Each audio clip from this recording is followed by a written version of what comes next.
Welcome back. Guys, my guest today, I have known this man for 17 years. He is the subject of the New York Times bestseller, The Game. He is the star of VH1's The Pickup Artist. He's the author of The Venusian Arts Handbook, which I'm in the acknowledgments, and also the author of Revelations. Please welcome the proto pickup artist, the guy who came before all the rest, Erik Von Markovik. Mystery, how you doing today, man? I'm doing very good, man. Thanks for having me. For sure. This has been kind of a crazy week, hasn't it? Yeah, I've been staying at your place for the last 3 days. Yeah, it's pretty wild. And then you came to the costume competition at Tao. I did. So you understand, like, so from my standpoint, you know, I met you in 08, and you and I think we did a boot camp together in the one I went to was in Atlanta, and then I taught for you as an approach coach for Love Drop in Scottsdale, Houston, Los Angeles, and there was like I think 2 other places I did that for, and it was really surreal to take you to Tao the other night. Was it? Yeah. How so? From my experience, because fair, because but it's how like so? you think about all the cold approach you and I did, like thousands of hours of cold approach, and then I'm taking you and I put you at a table with a bunch of girls. Oh, you got to show off what you've been able to build for yourself. Correct. No, but also like try to make it easier for you that night, right? And then there was a bunch of Ukrainian girls I introduced you to, and Asian girls, and it was just like. I guess maybe it was part of me, because I did the same thing with Rollo. The first time he came to my birthday, I was like, because Rollo does not believe men and women can be friends, or he didn't when we first met. And then I was like, Rollo, listen, if you want to see me host this show with 8 girls, I have to be friends with a lot of girls. That's the only way it's going to work. So he comes to my birthday, and there's 50 girls there, and they splatter a cake in my face, and they're all dressed like cheerleaders. And they surprised me. They didn't even tell me what they were going to do. And then Rollo's like, okay, I see it now. Like I didn't see it before. Now I see it. In your situation, it was like you were the first human to say the word social circle to me. Okay. Right? You were the first person to ever say that to me. And the term industry night, you were the first person to say that to me. And then for me, just basically to not only like build my social life around it, but a company based on that whole dynamic. And to move to Las Vegas. Yes. I mean, you really changed your vector. I saw in your phone. You have me saved as Captain. That's Michael Sartain from Dallas. That's how old that contact is. I got. It used to say lieutenant. I think I made you change it to captain because I got promoted to captain while I knew you. Fair enough. That was a pretty good thing. Anyway, so the thing that you mentioned to me this week that I thought was interesting. There's a lot of things, but one of them was you actually coined the term PUA on a forum in '98. In 1998, on Alt Seduction Fast. It's been archived. It is documented. And yes, I'm the first person to coin PUA to mean pickup artist online. And it has since been used to ban people. Yes. The PUA term is now banned on several platforms. And I don't think I had anything to do with that. So that's just something that the wild, wild web has manufactured. You know, I'm on my computer and one day, oh, you can't use PUA anymore. Yeah. So they banned it. So on Meta ads, you cannot sell a dating course. That's how that works. Yeah. You also can't sell Bitcoin courses on there either. There's several courses you can't do. I'm just curious. So we're as famous as Bitcoin. Yeah, exactly. When did you, I'm skipping around here, but when did you start feeling some kind of pushback? Obviously way before Me Too movement, like talks of consent. Are you ready for this? Yeah. I didn't. What do you mean? I didn't feel pushback. Being Mystery in my day-to-day living, in business, except for the PUA acronym being banned. Yeah. I didn't feel the pushback. No one protested your boot camps. No like one with protested. RSD or anything I had like that. girls on my boot camps to condition me to speak in a tone that, you know, reflected my audience. Yes. It wasn't just a bunch of guys getting together talking trash talk about women. That's not what it was about. We were pulling women into our lives because we enjoyed their company, right? Yeah. When we went to a party, if it was all guys, that'd be a bad party, right? You go to a party with women, and now you're titillated, now you're mentally stimulated, and that's what I want to be when I go to a party. I want to be mentally stimulated. Yeah. Right? Do you remember, you've talked about this in the abstract, but I've never heard you specifically say, like I remember the first time I ended up dating like what I consider to be the hottest girl I'd ever seen in my life. Sure. And that changes what you believe you can do Yes. mentally, internally. Yes. And I'm curious, you're an illusionist, you're a magician. Yes. And I'm not even here. Right. So this is AI. None of this is real. And there's a point at which you come to a realization that not only that you can pick up a woman, but actually that there's a way to teach it. When does that happen? Is there a girl in Toronto you're doing magic for? Is there something that happens at the Magic Castle? Is there something that happens in Los Angeles? Was there an inflection point for you? Was there a specific girl? I wouldn't say a specific girl, but there was a time when I went to LA for the first time and I found myself in a room with a dozen beautiful women where I would marvel, just look around the room and marvel at the opportunities presented.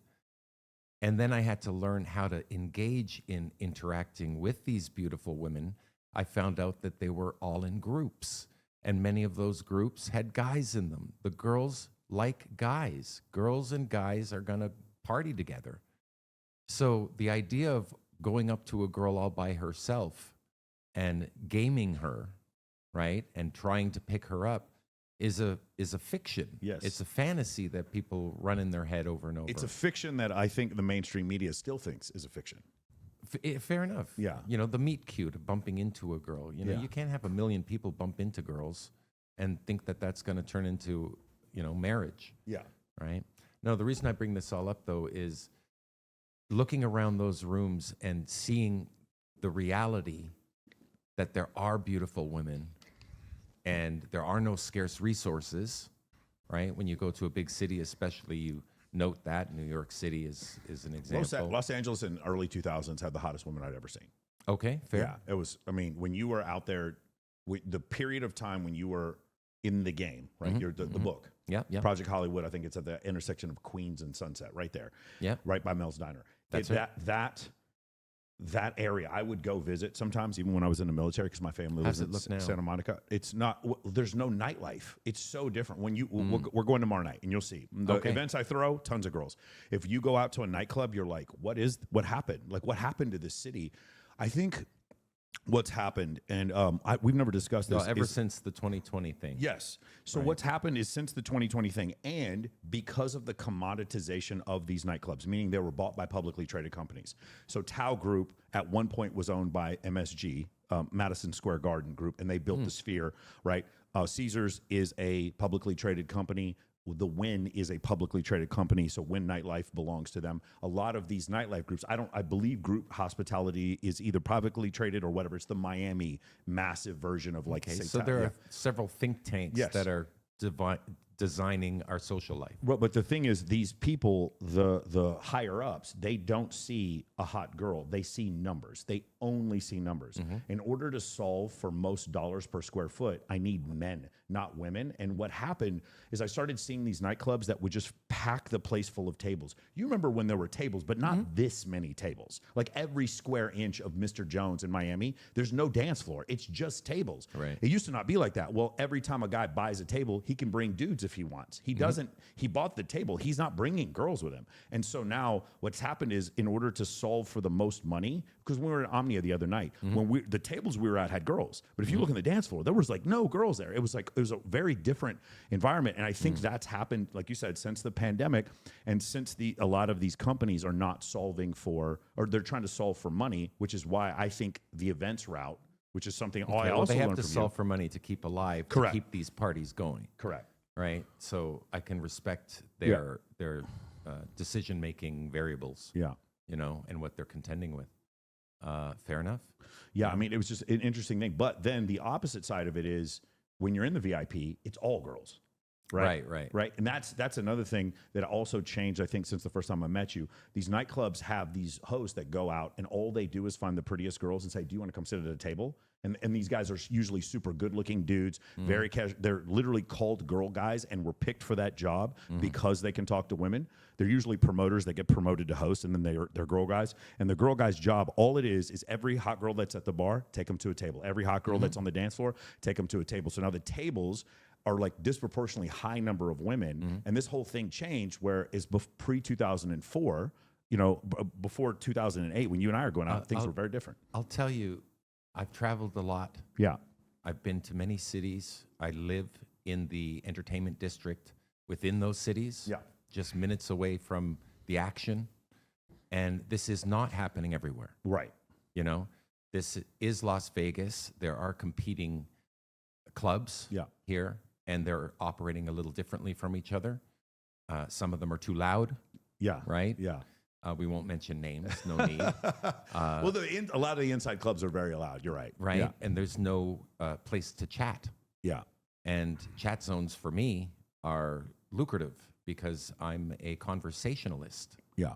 And if you can't converse, then it's like taking away my tool. Yeah. My voice is my tool, the tool for an artist, right? And if that's gone, I'm having a tough time. Yeah. But again, it's different in every city around the world. There are, it's also seasonal changes take place. Yeah.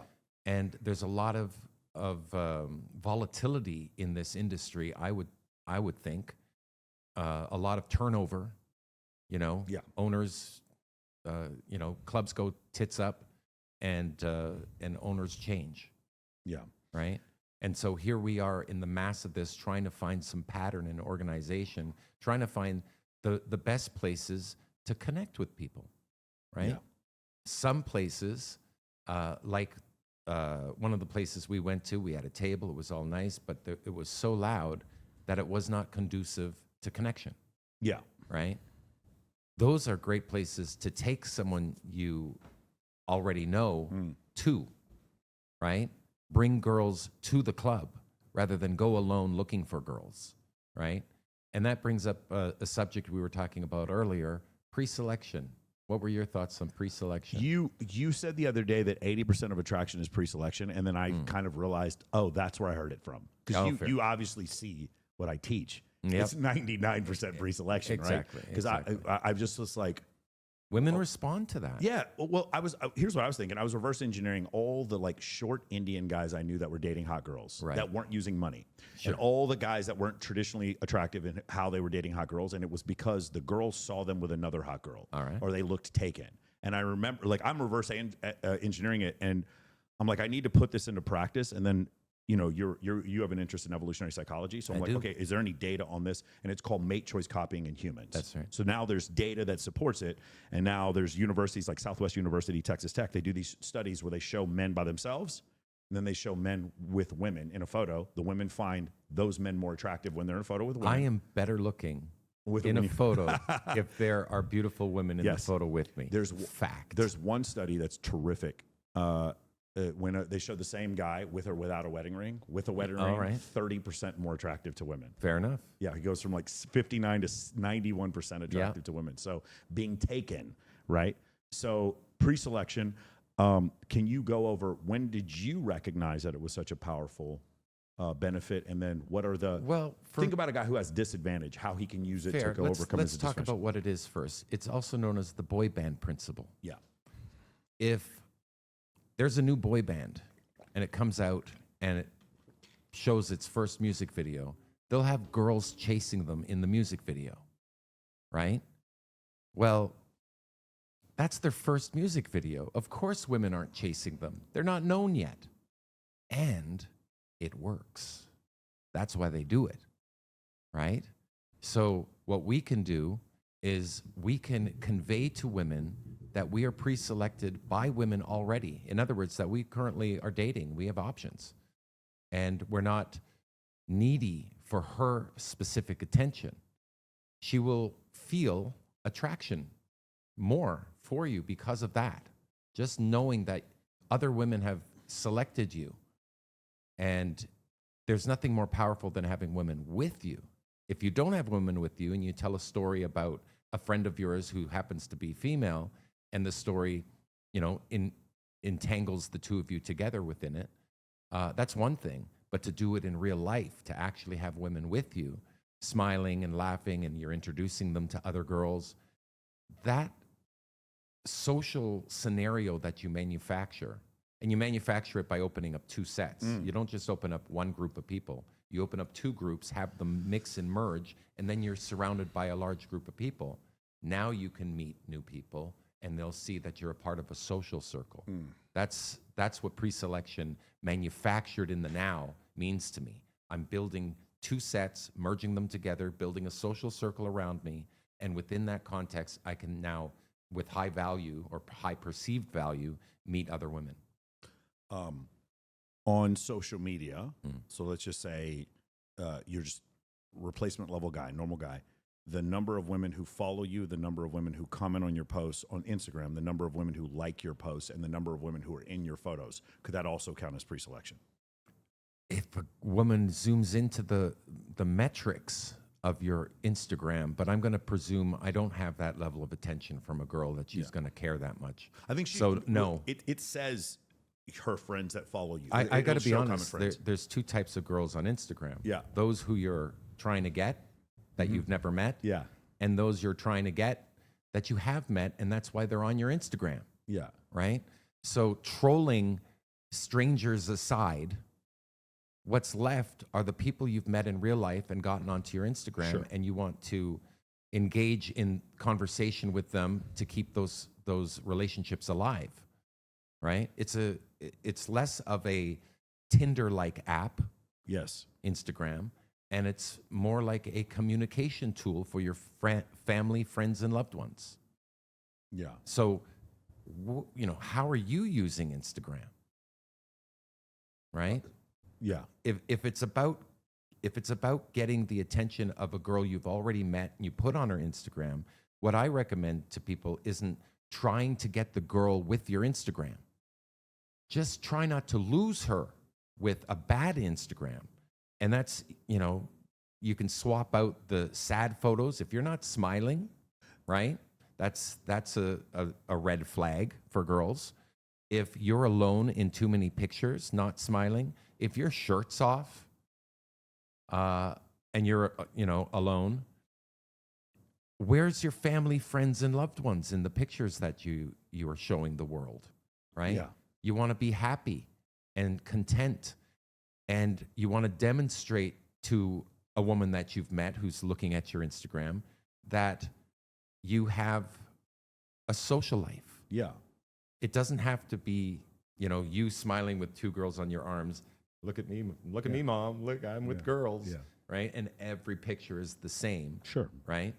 Just don't lose the set by having the opposite of pre-selection, which is, what do you call that? What is the opposite of pre-selection? Unselection. Unselection. Unselection. Fair enough. Not selected. The concept of, because you talk about levels of game. I actually had never heard you talk about this before, but I heard you talk about it before. Yeah, it's several pickup artists and myself have come up with a list of levels to this game to define the different social interactions. So level 4 and 5, so social circle and celebrity game. What about the idea of using Instagram to create events to show stuff like that? That would be level 5 game. Yeah. Right? Anything that's using media is level 5 game.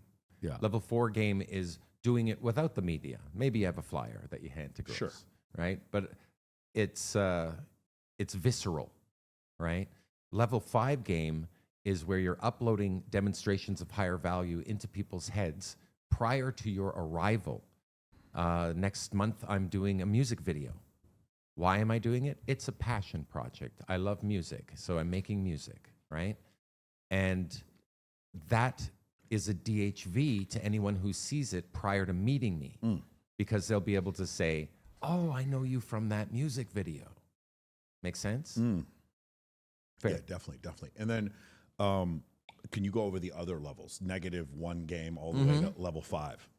Well, it's kind of derogatory, but it is. There's an accuracy to this. There are 5 levels of game. Fair? Let's start at -1, which is Tinder and Bumble and Hinge. And Raya and you know them all. Yeah. And Luxy and on they go. Online personals. Yeah. That's -1 game. It's excusing you from getting to the party. 0 game is opening singles. The dream of meeting a girl in front of a magazine rack all by herself, and you're going to just somehow magically take her home without meeting her friends, without her meeting your friends, without any, peer approval. That is level 0 game. And we don't start there. Those are bonus rounds if you meet a girl by herself. I personally want the women in those magazines, so they're not alone. They're in groups, right? And you have to go to where they frequent, which is places like rooftop patio bars, my favorite. Level 1 game is opening the 3 set, opening groups of people. That's where we begin, because women of beauty aren't alone. They're in groups. So let's get good at opening groups. Fair? There's a lot to do in opening groups. And even as a social circle master, which you've demonstrated to me this weekend, you still have to open each individual set. It's still cold approach pickup, but you're working groups. You're being cognizant of the social variances that take place as others are privy to your exchange. So you're cautious, right, in making a move on a girl because her brother may be there. This is so great. Yeah. This, right? Her brother may be all there. of this, yes. So you're just cognizant of the group, right? That's level 1 game. Level 2 game is merging sets.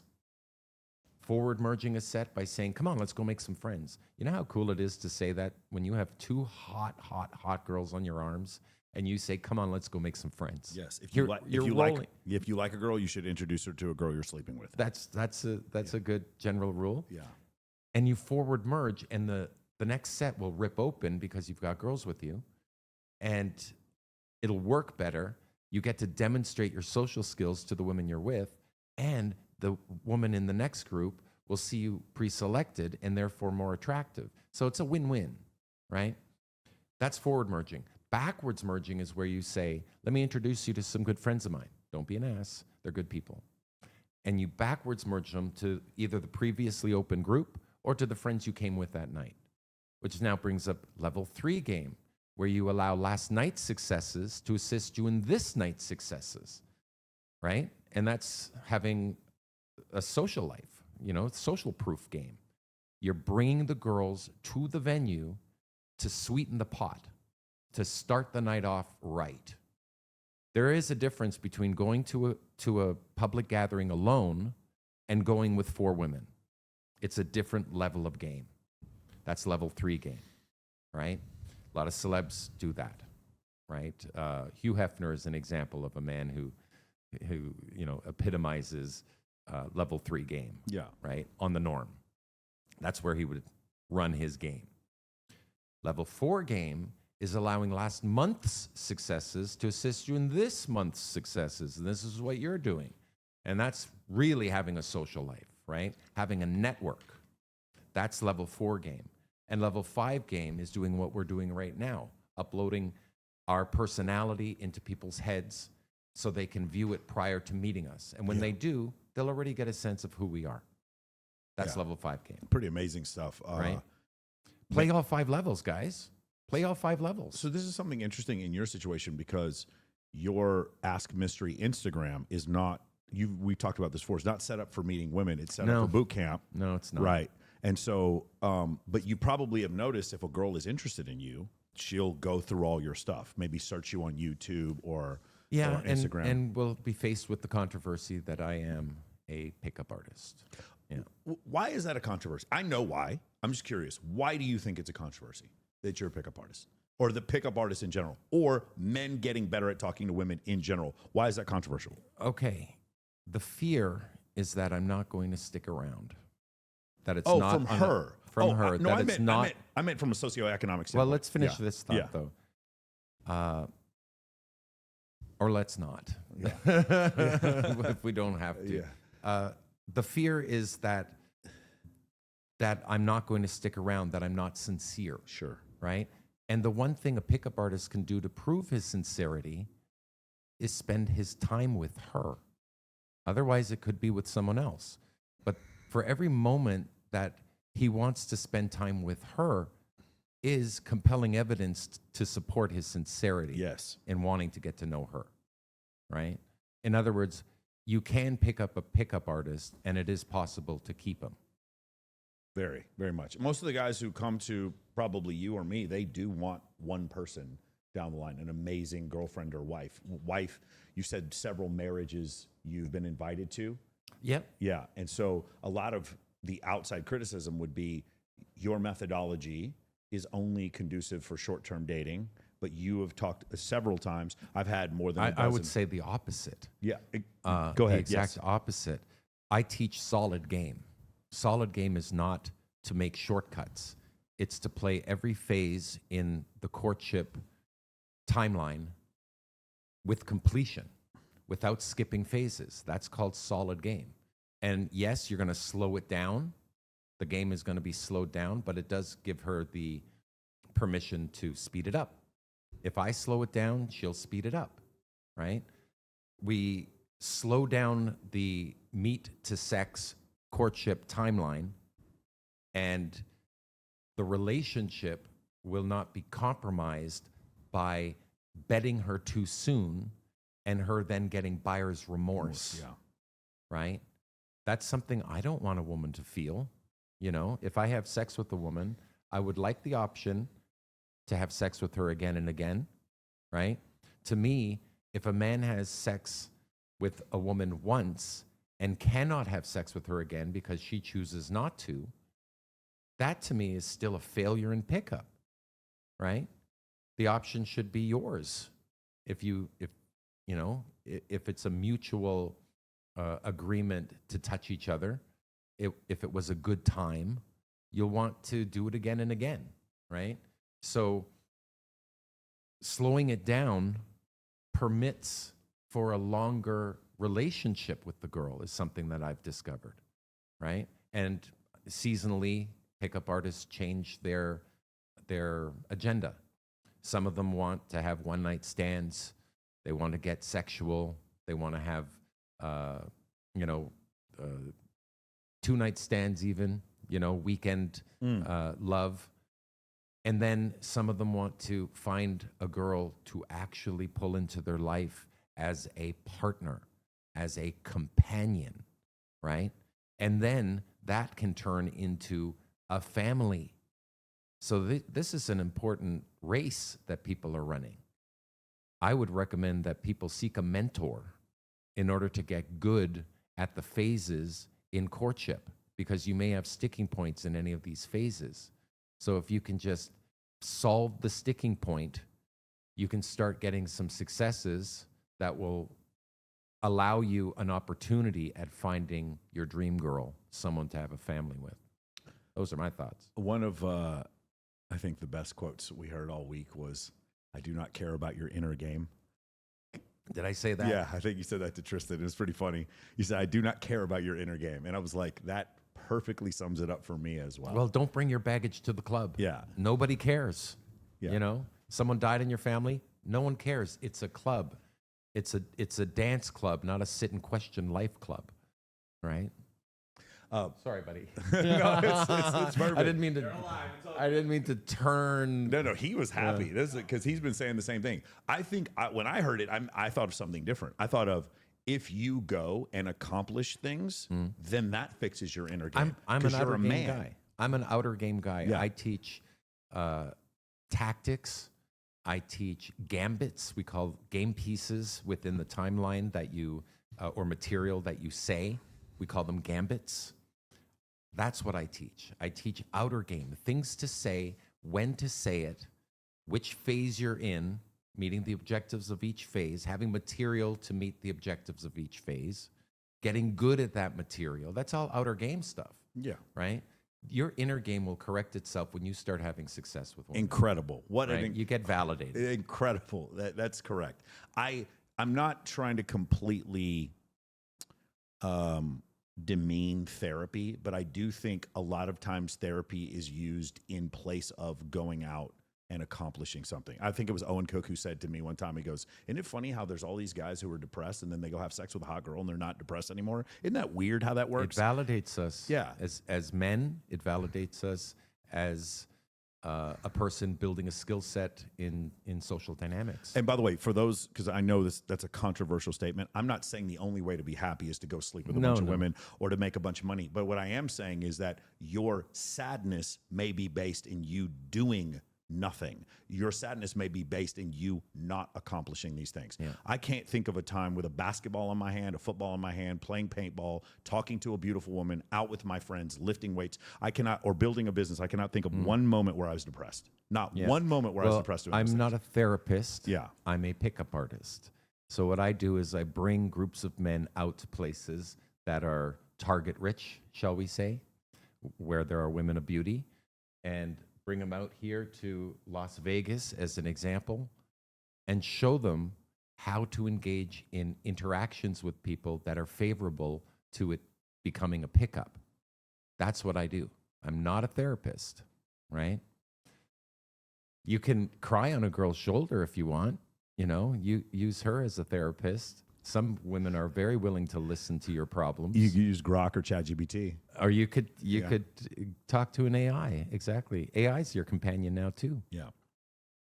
This is another thing I thought was interesting. I believe you said this on Max Tarno's podcast. I'm not a dating coach. I'm teaching a skill set. Yeah. Meet the girl to C3. Can you go over that concept? What is the? You're not a dating coach. Like, you're not trying to affect this massive change. You're just working about from like meeting the girl to going home with her. Well, specifically, there is a skill set to learn here. Yeah. And it takes me 3 days to teach it. On day 1, I teach attraction. On day 2, comfort, which is mid-game. And on day 3, I teach seduction, mutual seduction, right? And that's end game. So going through these different stages and learning them and getting good at them so that you can actually trigger attraction in an interaction, select a woman of interest and pull her into your, make her interested in you. Sure. Right? Pull her into your world. That is something you can learn. It's learnable. Triggering attraction in women, there is something to learn here, right? And it takes a good day for me to explain what attraction is and how you can trigger it. A lot of people, they go into a group of people and they hope for some indicators of interest from a woman. And when they don't get it, they give up. Well, why not elicit those indicators of interest? Why not demonstrate some form of value in front of her that gets her to want to show you interest for having done something, for an activity, an action you've done, triggering attraction, right? And then in mid-game, there's comfort building. The whole point of pickup is to get to mid-game. Yeah. So that you're with the person for many hours, it would be hoped, doing a shared activity on a day 2, right? While you're filling her in with all your life's stories, your life stories, your life's stories. There's 2 things happening in comfort in order to build connection. There's the shared activities to be in the same space together, whether you're going mini golfing, bad example, but that's something to do, right? What do you do at mid-game? Where do you take girls out to? It depends. So there's There's a couple of restaurants that are like speakeasies that are like a little bit hard to find. Okay. And I'll go there. This is one Italian place I love to go to. And this guy sings like Frank Sinatra, and he comes in like almost like hits on your girl, and it feels like a mafia hit's about to happen. But the food is so incredibly good. All right. I found one of my comfort building things is really amazing desserts. Like you saw the blueberry muffin. How everybody was. I didn't have a bite. I was full already. Did you see all the girls freaking out? Yeah, they enjoyed it. Yeah, so that's a big one for me. And then the number one thing is my cats. I have women come to my apartment just to see the cats. They don't even want to talk to me. They come to see the cats. I like the cats. My cats, that big 25-pound cat that I got. I have, what would you say, 7-10 women a week come over just to see that cat. It's incredible. One of the best things. And then the other one is that balcony you've been on. Plausible deniability. Yes. Right? Come see my fish. I got a new fish. And then they get back at your house and they go, "Where's your fish?" And you're like, "Ooh." I don't have a fish. I think it just died. Yeah. And then the balcony you saw. I love the balcony. Yeah. I was out there for hours. Yeah, that little snuggling. thing. I was snuggling. Yes, for sure. But those are some of the things that I've seen that have worked really well. And the other thing is, you see how close we are to the venues. That's right? that's the trifecta. Yes. There are 3 locations that all pickups go through: the attraction location or the pickup location, the comfort building location, where you bounce her to Mel's Diner to grab a bite to eat, as an example, on Sunset Boulevard, if it's nearby, and then bouncing back to your place or her place, right? Yeah. Back to a living room. 3 physical locations. So in the first location, you have to build enough trust that she'll bounce to go grab a bite to eat with you, right? And if that means bringing her friends with her to preserve that trust, so be it. Then bouncing her back to your place, you're going to have connection. And then in the C3 location, Comfort 3 location, you are being intimate with each other. It's all about intimacy. So what happens is the objective changes as the phase changes. It's not my phase, it's her phase. When I'm opening her, she's in the first phase. When I'm demonstrating higher value, she's giving me IOIs for having done so. She's in the second phase. Third phase is where I start asking questions and getting her to qualify herself to me. She's being qualified. It's her phase. Some people think that, kissing the girl in the first location, if you don't do it, you're not a man. It's up to her, not you. Maybe she doesn't want to kiss until she has connection with you on a day 2. And maybe she doesn't want to be judged by her brother, like you said before, also. You don't know who's watching, Yeah. right? Maybe she's not comfortable enough in C2. Maybe she needs privacy for even kissing, right? For that level of hand-holding intimacy. So you wait until C3. It doesn't make you mamby-pamby if you're slowing it down for her to speed it up. If she says, is it all right if I bring a friend with me? Some guys are like, ooh, I don't want her to bring a friend. I just want her alone, right?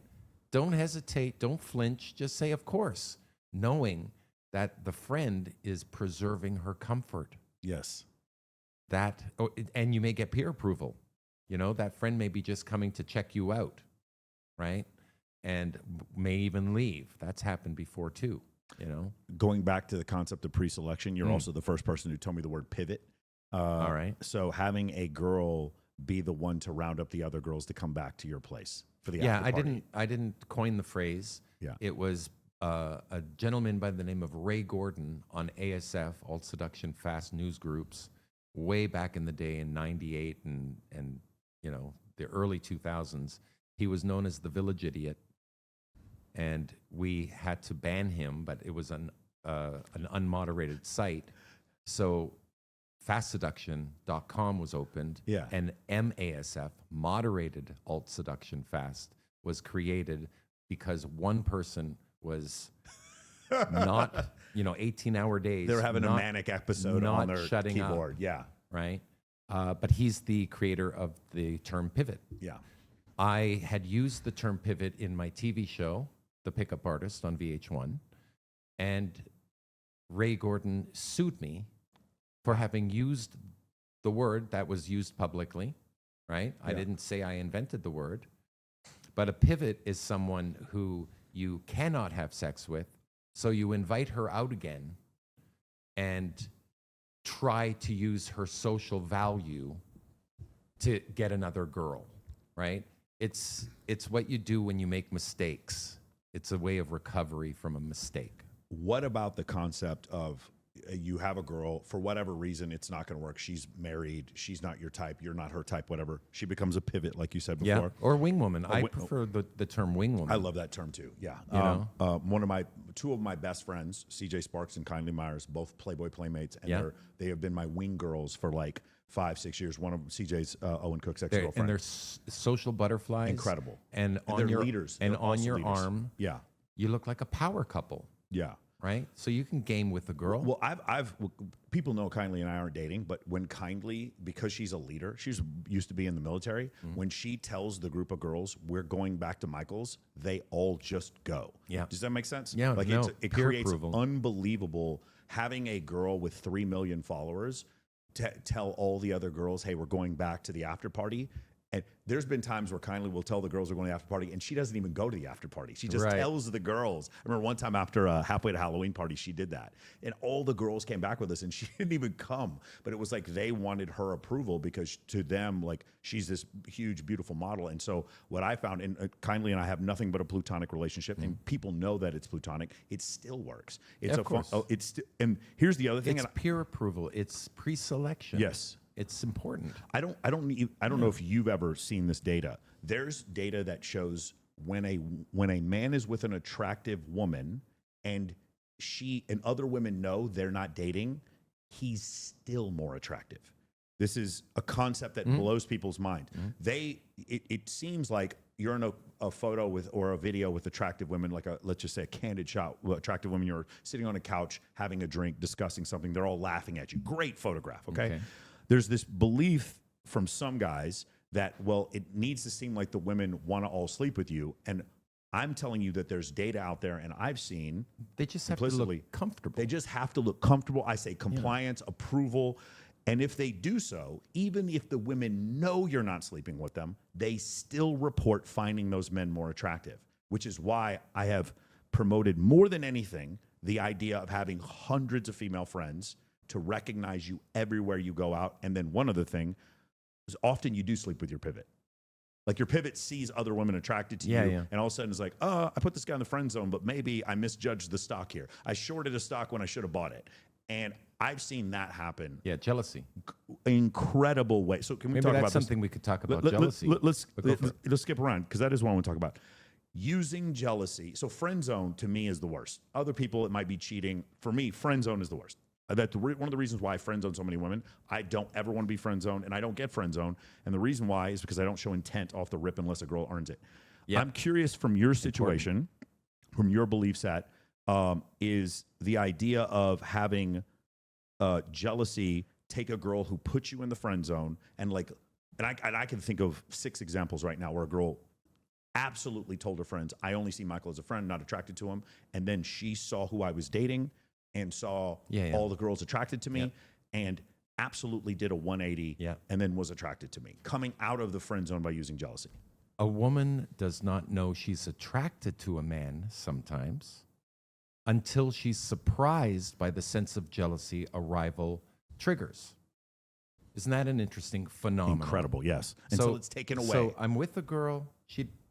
It's not on, but she trusts that, I'm a safe guy to be around. So she's indulging in the interaction, but I'm not getting indicators of interest from her. I'll then introduce her to another woman, perhaps I've met the night before as an example, that I invite out to meet the girl that I'm out with now. This woman now gets to see another woman steal her investment. She was investing in me. She invested more than 25 minutes. If it's less than 25 minutes, she may have envy for me. But envy's not the same as jealousy, where it feels like you're getting something taken away from you. Yeah. Right? I've been in situations where I didn't know I was interested in the girl. She's a pretty girl. I'm interacting with her, but she's on the cusp between the binary scale of 0 and 1. I'm unsure I'm ready to, commit to this one girl. I'm in that position. Well, I do recall a time I was with a girl, 25 minutes or so, and her friend from school came in. Oh, my old friend from school, I have to say hi. I'll be back in a minute. And they sat down and they were holding hands. It triggered the primal feeling of jealousy, right? Which is something that at that time I had entertained in my head and tried to explore what exactly triggered this, because I don't really know the girl. I've only known her 25 minutes, right? But that was enough to trigger jealousy. And so after that, that interaction, and she came back to me. I forget where that set went, because the memory was the jealousy, right? I discovered it was so powerful in my knowing I was attracted to her that I started using it on others, right? And it's simply opening 2 sets of people, merging them and letting them meet. You meet one girl, you get nothing. You meet this one girl, you get nothing. You meet both and let them meet, and now you have the options. You have the options, and you also have to do a lot less work. When I introduce beautiful women to each other, I just have to do nothing. It's actually, something you can do as an activity. Introduce the new group you've met to the old group you met. Do that. It's fun. It's something to do, as opposed to just spending 5 hours with one woman in one location. I'd rather spend 5 hours with one woman in 5 locations to create more memories. At the end of the night, she's thinking, should I sleep with this man? Is he going to stick around? Do I know this guy?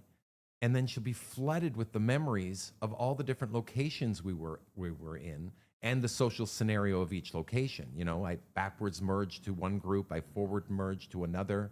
We went upstairs to grab a smoke. We went out to the dance floor for a bit. We went to the bar to grab a drink and talk to people. All those add up to a whole bunch of memories. And isn't that a part of pickup, is to create, from meeting her to beginning a sexual relationship, that timeline? Isn't the art to create a pleasing love story that leads all the way to starting a loving relationship? That's the art. You understand the concept in like comics, the idea of retcon, right? Retroactive continuity. Basically, a character dies and then later they bring him back and they have to retcon that he didn't actually die. Do you agree with this concept that you'll have a woman invest in you and then she will retcon attraction? Like I've had this happen before, like with my ex. It was very clear to me she wasn't into me when she first met me. But when I asked her, she's like, I was always into you. It's it's interesting. She'll see pictures of me when I was in my 20s, and she's like, I definitely would have dated you. And I'm like, there is no way you would have dated me.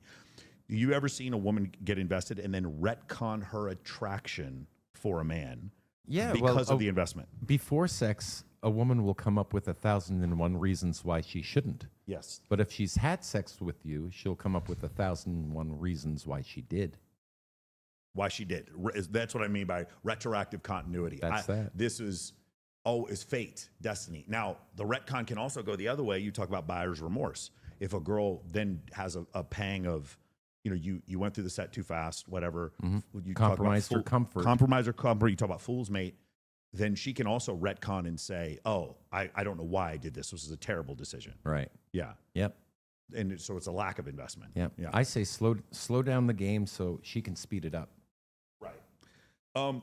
So let's talk about this. You talk about smiling all the time. This is a controversial topic because there's some data that shows that men who look stoic look more attractive, and there's some data that shows that men who smile look more attractive. I have to smile. I don't care about the data. Yeah. For me, it's in field. Yeah. When you smile, it increases your chances of a set opening by about 300%. I have had hidden cameras in clubs during my TV show. I've watched the footage. If you don't have a smile on the first frame of your video, no one's going to click on it. Smile. Yeah. Smile like a celebrity. Smile like the way Matador used to smile. If he didn't smile, Matador is my wingman from my TV show, The Pickup Artist. He had big guns, No disrespect to your big guns, sir. No, Matador, his waist was like this tiny, and he had these freaking humongous arms. Big guns. And he was a 6-foot Indian guy. It was really good. With a Texas accent. A 6-foot Indian guy named Stanley from Houston. It was wild. James Matador. Yeah, and this guy was unstoppable. Yeah, he's a living Lothario. Yeah. The reason why I bring up his guns, though, is if he didn't smile and he walked into a room, there was, a feeling, a sense of ominous presence of weaponry. Or perpetual violence. Yeah, he had guns, with his arms. So he would come in instead with a celebrity smile and eye contact people and say hello, like hi, and handshake, just like a celeb does, right?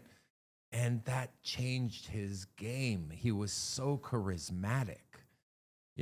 Matador was charismatic. We'll give him that. All right, so I guess the next question is, what happened to Matador? You told me one day he dropped you off and then just never heard from him again. He dropped me off at the airport, said, see you on the flip side, as we usually did.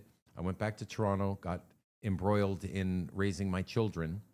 And long story short, I have not seen him in, I believe, 16 years. He just disappeared off the internets, which, he's a smart man. He knows how to do that. And from what I've discovered, he's into real estate with his dad, so he's still alive and well. He may have a child. Who knows? He may have 2 by now. I have no clue. I'd like to hear from him.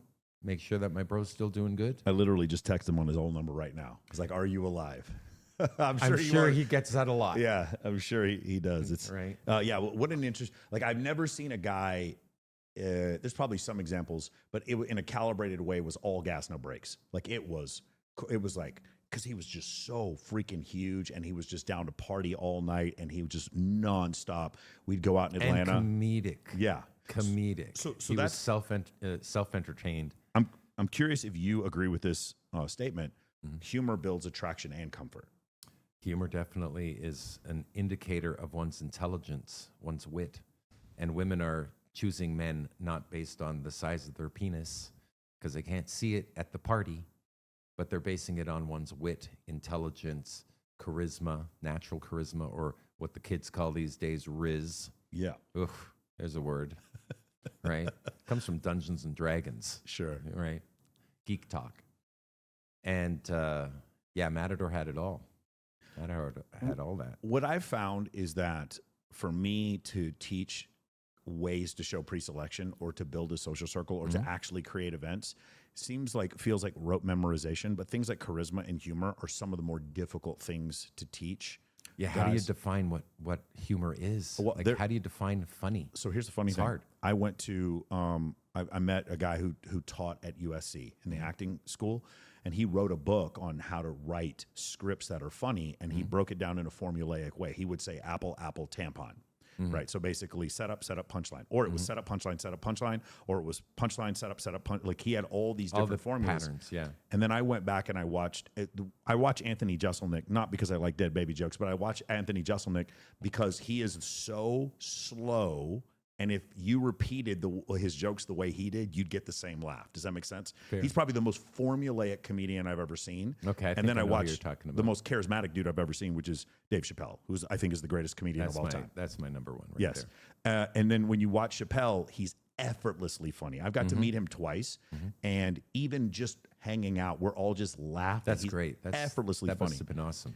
And so I've tried to make it formulaic. And try to bring the education I've got about setting up comedy to other people. And then I try to have people reverse engineer it. But it's difficult because it's almost like square, and then there's some contrast that's like you didn't expect to see coming. The best jokes are the ones where you can't tell that they're a joke. You do the one with the lighter, where you throw the thing in the air and then the lighter falls back on. They don't even know it's a joke. Yeah, they think it's a magic trick. The stuff that was funny as a kid is useful and funny still. It's useful in field to show that here we are, these big, tall, fully grown men with a sense of humor that we can make fun of ourselves. We can play. Well, according to the internet, I like seeing adults play. According to the internet, Eric, I lie about my height, and I'm only 5'8". Yeah, have you heard this? Yeah, yes, it's really funny. I had a guy come up to me at a party once, and he looked so confused when he saw me because he was ready to expose me, and then walked up and he's like, "Oh, you really aren't lying." And it was so funny, and I actually made the guy a client. It was pretty interesting situation. But yeah, when you say big, tall guys, it's funny. Yeah. I remember being in a nightclub environment where a woman came up to me, having seen my show, obviously, and she said, "You couldn't pick me up if you tried." And I said, "Have you met my girlfriend?" And I turned, and my girlfriend came in and said, "Oh, hi." Yeah. And it was really nice and pleasant. And the woman's face turned white. Yeah. She turned to stone. That was her face. Oh, my God. And I totally blew her out. Goodbye. That was fun. I think we go back to the controversies. I'm curious if you agree with this idea.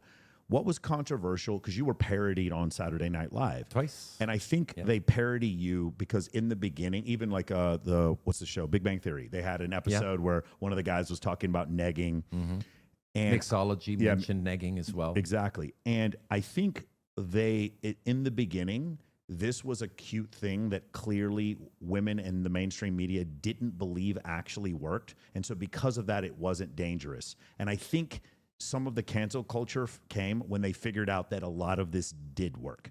Do you understand what I'm saying? Like, I believe in the beginning, they thought your whole premise was ridiculous. And then I think when they started to see it work, then they got scared. Does that make sense?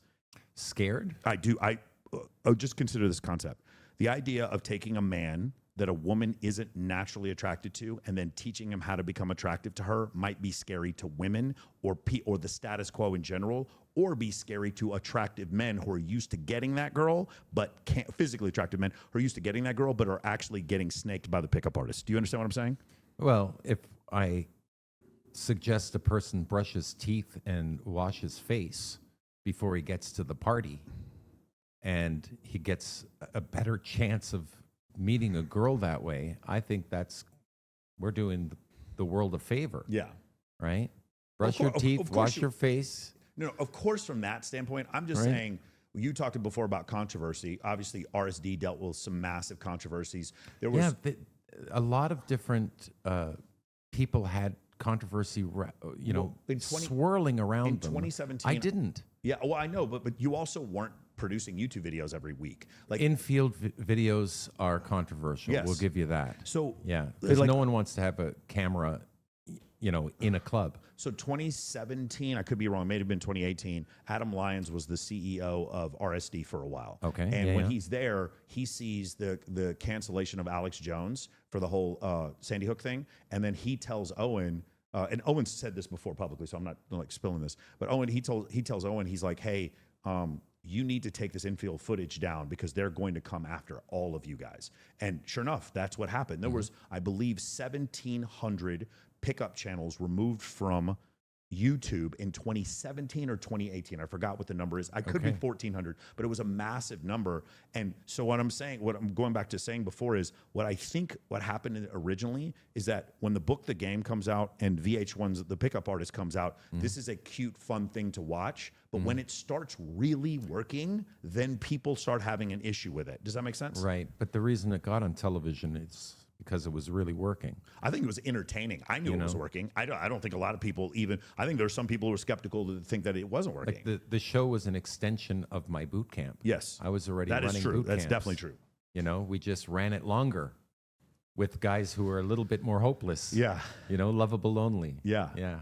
Great guys, by the way. Brian Lee lives here. Cheers to see Brian. Him. Yes, sir. I swear I see Brian 3 times a month. How's he doing? He's great. I believe Isn't he works in nightlife, and I see him on stage at XS. No, I'm not kidding. 3 times a month. Okay, good to hear. Good to Cosmo hear. and I are obviously really Yes, good friends. sir. I released a Same. video on my YouTube. Cosmo and I walking around. Cosmo and I are both half Colombian. We actually have that in common. Okay, I'm super proud of Cosmo. Yeah, Cheers he's to Cosmo. incredible. He's got movies coming out. He was That's he was right. a boxer for a while. Yes, sir. Incredible, and he still teaches boot camp. Yep. So Yeah, it is he's it better than interesting ever. from the show, The Pickup Artist. But like the other thing is, I don't think I can buy that show anywhere. Is that true? Season 2 was on Prime. I don't know why season 1 wasn't. Okay, I So thought someone's again screwing around like with I the can't find platforms. Californication, and I can't find the Right. Pickup Artist. And again, it goes back to this cultural idea that a guy manufacturing attraction with women who wouldn't normally be attracted to him is offensive to women. That's Right. just But having a man choose his mate, is that a controversy, or is that the freedom that American living affords? Because in some countries, your parents choose for you. right. Right? So this is a lifestyle of America. Yeah. That we get to be free to choose whom we're going to Yeah. sleep with or marry or just be companion to, right? Yeah, I just think the idea of, like, say, for instance, you using jealousy, a lot of people on TikTok would find that offensive. Yeah, but again, that is the indicator to a woman that she's attractive. Again, what you're saying, If she doesn't feel jealousy, there's nothing to trigger. if we are in They're an not triggering evolutionary it. psychology classroom at UT Austin, of course what you're saying is accurate. What I'm talking about is, and the thing is, for those of you who don't know, Mystery doesn't have a Twitter.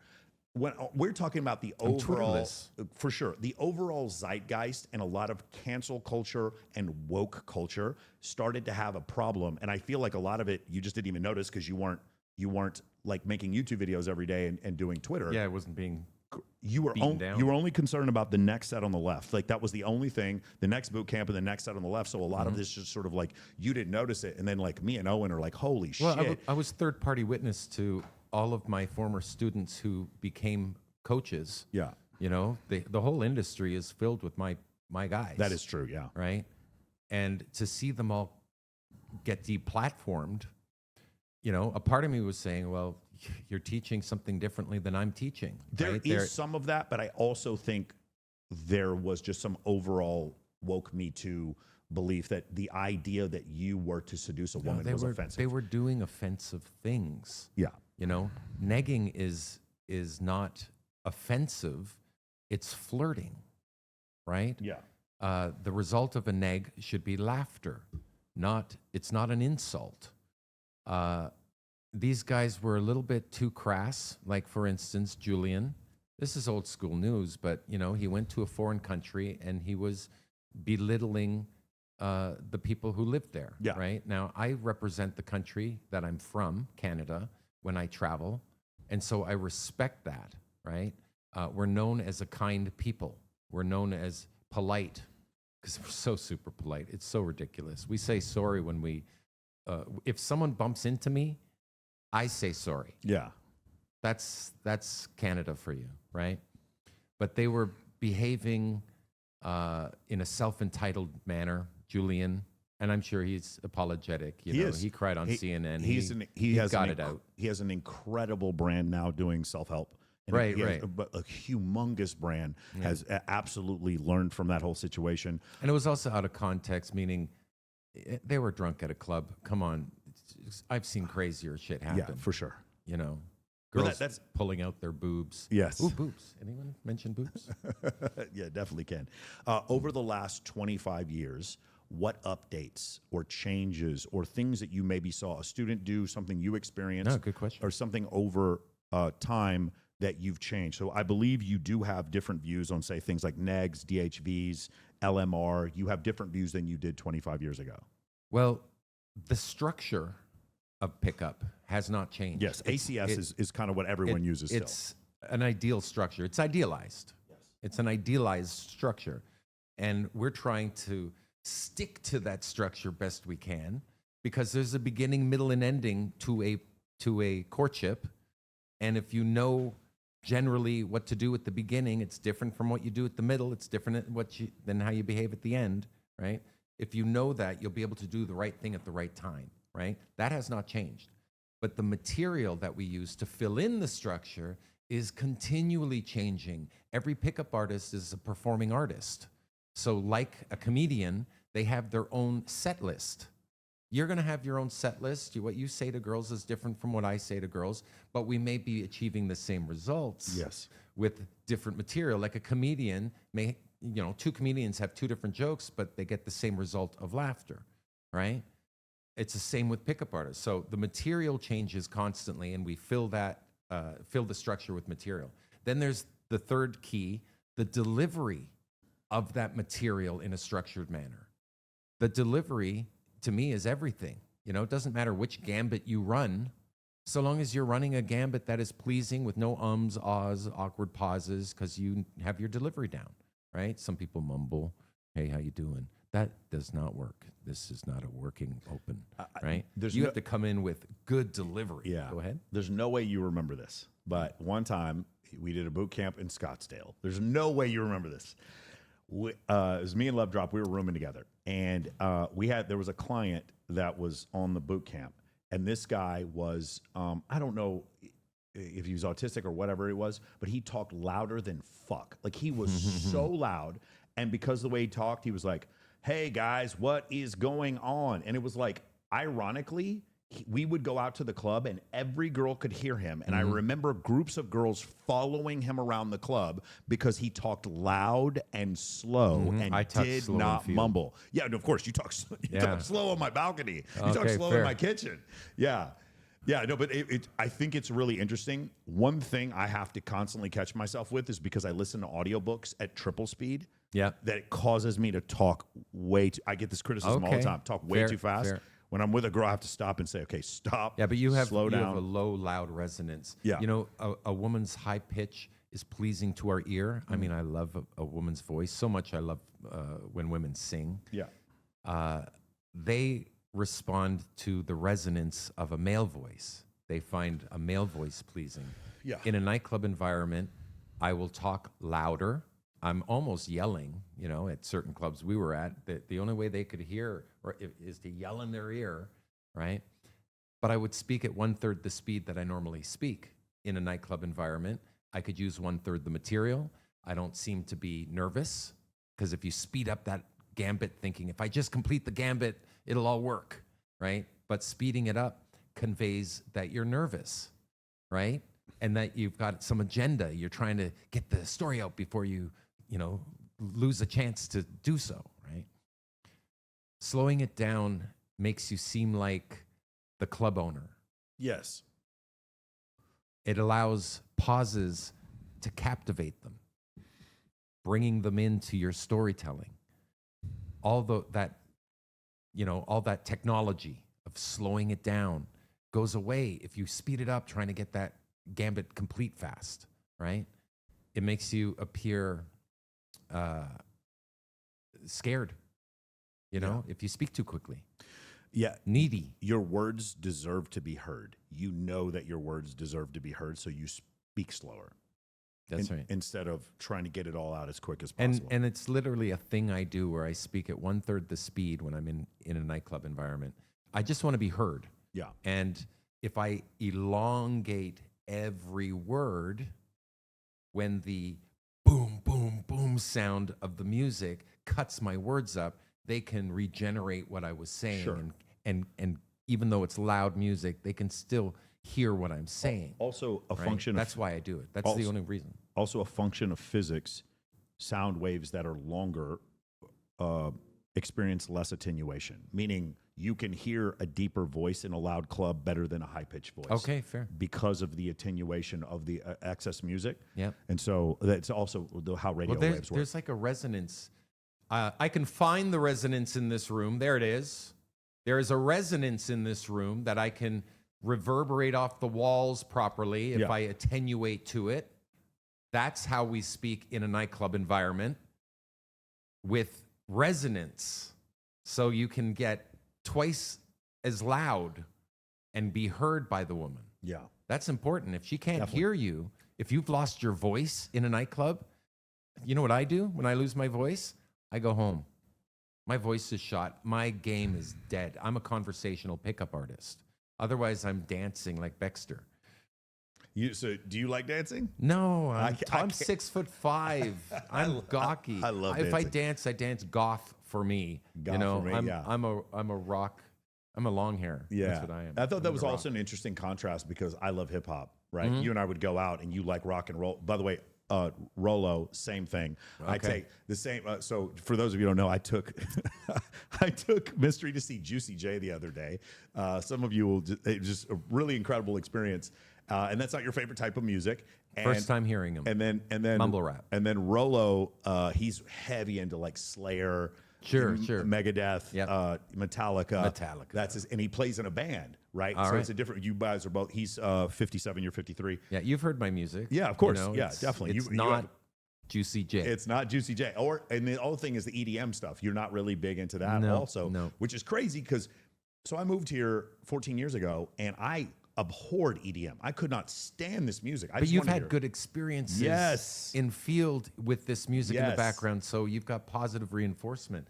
I don't have that. What I have is I would put headphones on to listen to my own music in a nightclub. No one would notice or care that I'm dancing to different music, and it was a hack for having a good time. Yes. Places like Moscow, where I've been, where the music is not my culture of music, it gets tiring to be bombarded with that much music for a 4-hour period, that loud, that is. So it's nice to just, do a little secret hack, play your own music, and you can then pop one out of your ear and say, Yeah. And when you're done the talk, you can just, and put it back in your ear to rapport break. There's fun in doing that, It's a hack. It's what you said before. It was coming back to the place with a bunch of friends, and then we're listening to Dead Mouse and Cascade, and I was like, and having just such a great time, and like my brain started to change the way I viewed EDM. And then the other one was like, say, go see Chainsmokers. I wish, hopefully this week, sometime while you're here, I'll take you on stage at XS to see Chainsmokers, and the women go bonkers. Okay, I have seen Chainsmokers at one of the clubs outdoors here many years ago. Yeah. Right? So the crowd was wild. John Summit, going to see John Summit at Live, and the women, I've never heard women sing along louder to music in my life than him specifically. Well, here's the thought that I wanted to share Yeah. About that. When a pickup artist goes to a public gathering, if that public gathering is there to listen to the music, that's not your set. That's the band's set. That's his set. Right? That's his set. Don't go in the back trying to scam some of the girls' attention in the back when they're all paying attention to the show. Yeah. Let the show be over. I don't even like going to public gatherings with live music. Yeah.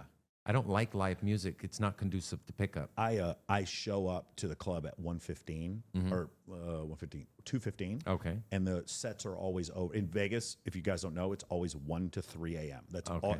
Every nightclub you go to, people come to Vegas all the time. It's So like, you just get the tail end. when's the DJ? Yeah. And they're always like, oh, we just had dinner at 8 p.m. I'm like, well, the club's at 1 a.m. And they're like, no. I was like, yes, every nightclub, for those of you who don't know, if you come to Vegas, every nightclub, every headliner always starts at 1 a.m. And so I would show up at 2:15, stay for 45 minutes, and as this rush of women like walk out the club, I would go out with them. You know what we call that? Power hour. Exactly. You know, Owen, Tyler Durden, Yeah. from the book The Game, he would leave the house, Project Hollywood, with 45 minutes to spare. And people would say, you know, hey, where are you going? And he's like, I'm getting practice in. He'd just get 45 minutes. He'd go down, walk down to the club area, work it outside, you know, when people are coming out, pull him back to Mel's Diner. He'd be back within 45 minutes with a girl. The LA nightlife scene, it was so Time and again. contentious that when I lived there, I would go stand in valet as the girls were coming out at 1:45 in the morning, and act like I'm waiting for a car and get smoke outside. Get 20 girls' phone numbers, and I didn't even have to go in the nightclub. So this brings me to my next point. Same in New York City. Yeah. You know. Oh yeah, exactly. Because it's hard to get in those clubs, but they have to go outside to have a smoke. So I just go stand outside, have a smoke, wait for a girl to come out, and note that they're all pretty. Yeah. And boom, snag. Yeah. Yeah, fun. In the last 25 years, the change in your view on dealing with LMR. Last minute resistance. Yeah. The idea is to minimize it. That's it. Yeah. I want to minimize LMR, and I do that by adhering to the 7-hour rule. It takes roughly between 4 and 10 hours from meeting a woman to beginning a sexual relationship that is comfortable for her, right? It's up to her, not you. Yeah. So logistically, minimally 4 hours. You know, if you have good logistics, you live, you know, you got an Airbnb in a city near the entertainment area. That's how I do it, you know, so you're a 3-minute walk away from home. Good logistics means less time waffling, trying to get from one location to the next with a girl. That helps. If you're over 10 hours, you fall into let's just be friend zone. So 7 hours is a good general rule. Yeah. And if you do that and play solid game, she'll seduce you. I'm not a seducer. I'm a dude. I'm not that good at seduction. I'm not, hey, ladies. You know, that's not me. I do attraction. I like to trigger attraction by being an interesting man and then build comfort with her, comfort enough for her to want to seduce me. And then I get seduced. There are 2 narrative arcs to choose from in pickup. Either the man chases the girl or the girl chases the guy. Those are the 2 narrative arcs. In real life, it's a little bit of both. Girl likes to be chased too, especially when she's attracted to the guy who's attracted to her. You know, then it works. So, yeah, I like that. Are there any things in the last 25 years you say you've learned and that has changed you've changed your view on? Like, I thought it was this way and then I changed it to something else. Everything just gets more nuanced and more accurate. Okay. You know, I'm using science. It's all I've had. You know, I grew up as a scientist. So that's all I got to sift through the complexity of reality, right? And I've done loads of field tests, that is hundreds of nights out, field testing using my material and testing to see responses of people, right? That's what I've done. And so I've just become, if anything, more accurate now that I've traveled the world. And I've met scores of human beings and had a good chance to interact with them, not just on a surface level at a party, but, you know, hanging out with them on an entire week of making new friends in a new city, city after city, country after country. You know, we watch the news and we see all this bad stuff happening. There are so many good people on this planet. Yeah. You know, there are so many good people on this planet. And when you travel, like meets like.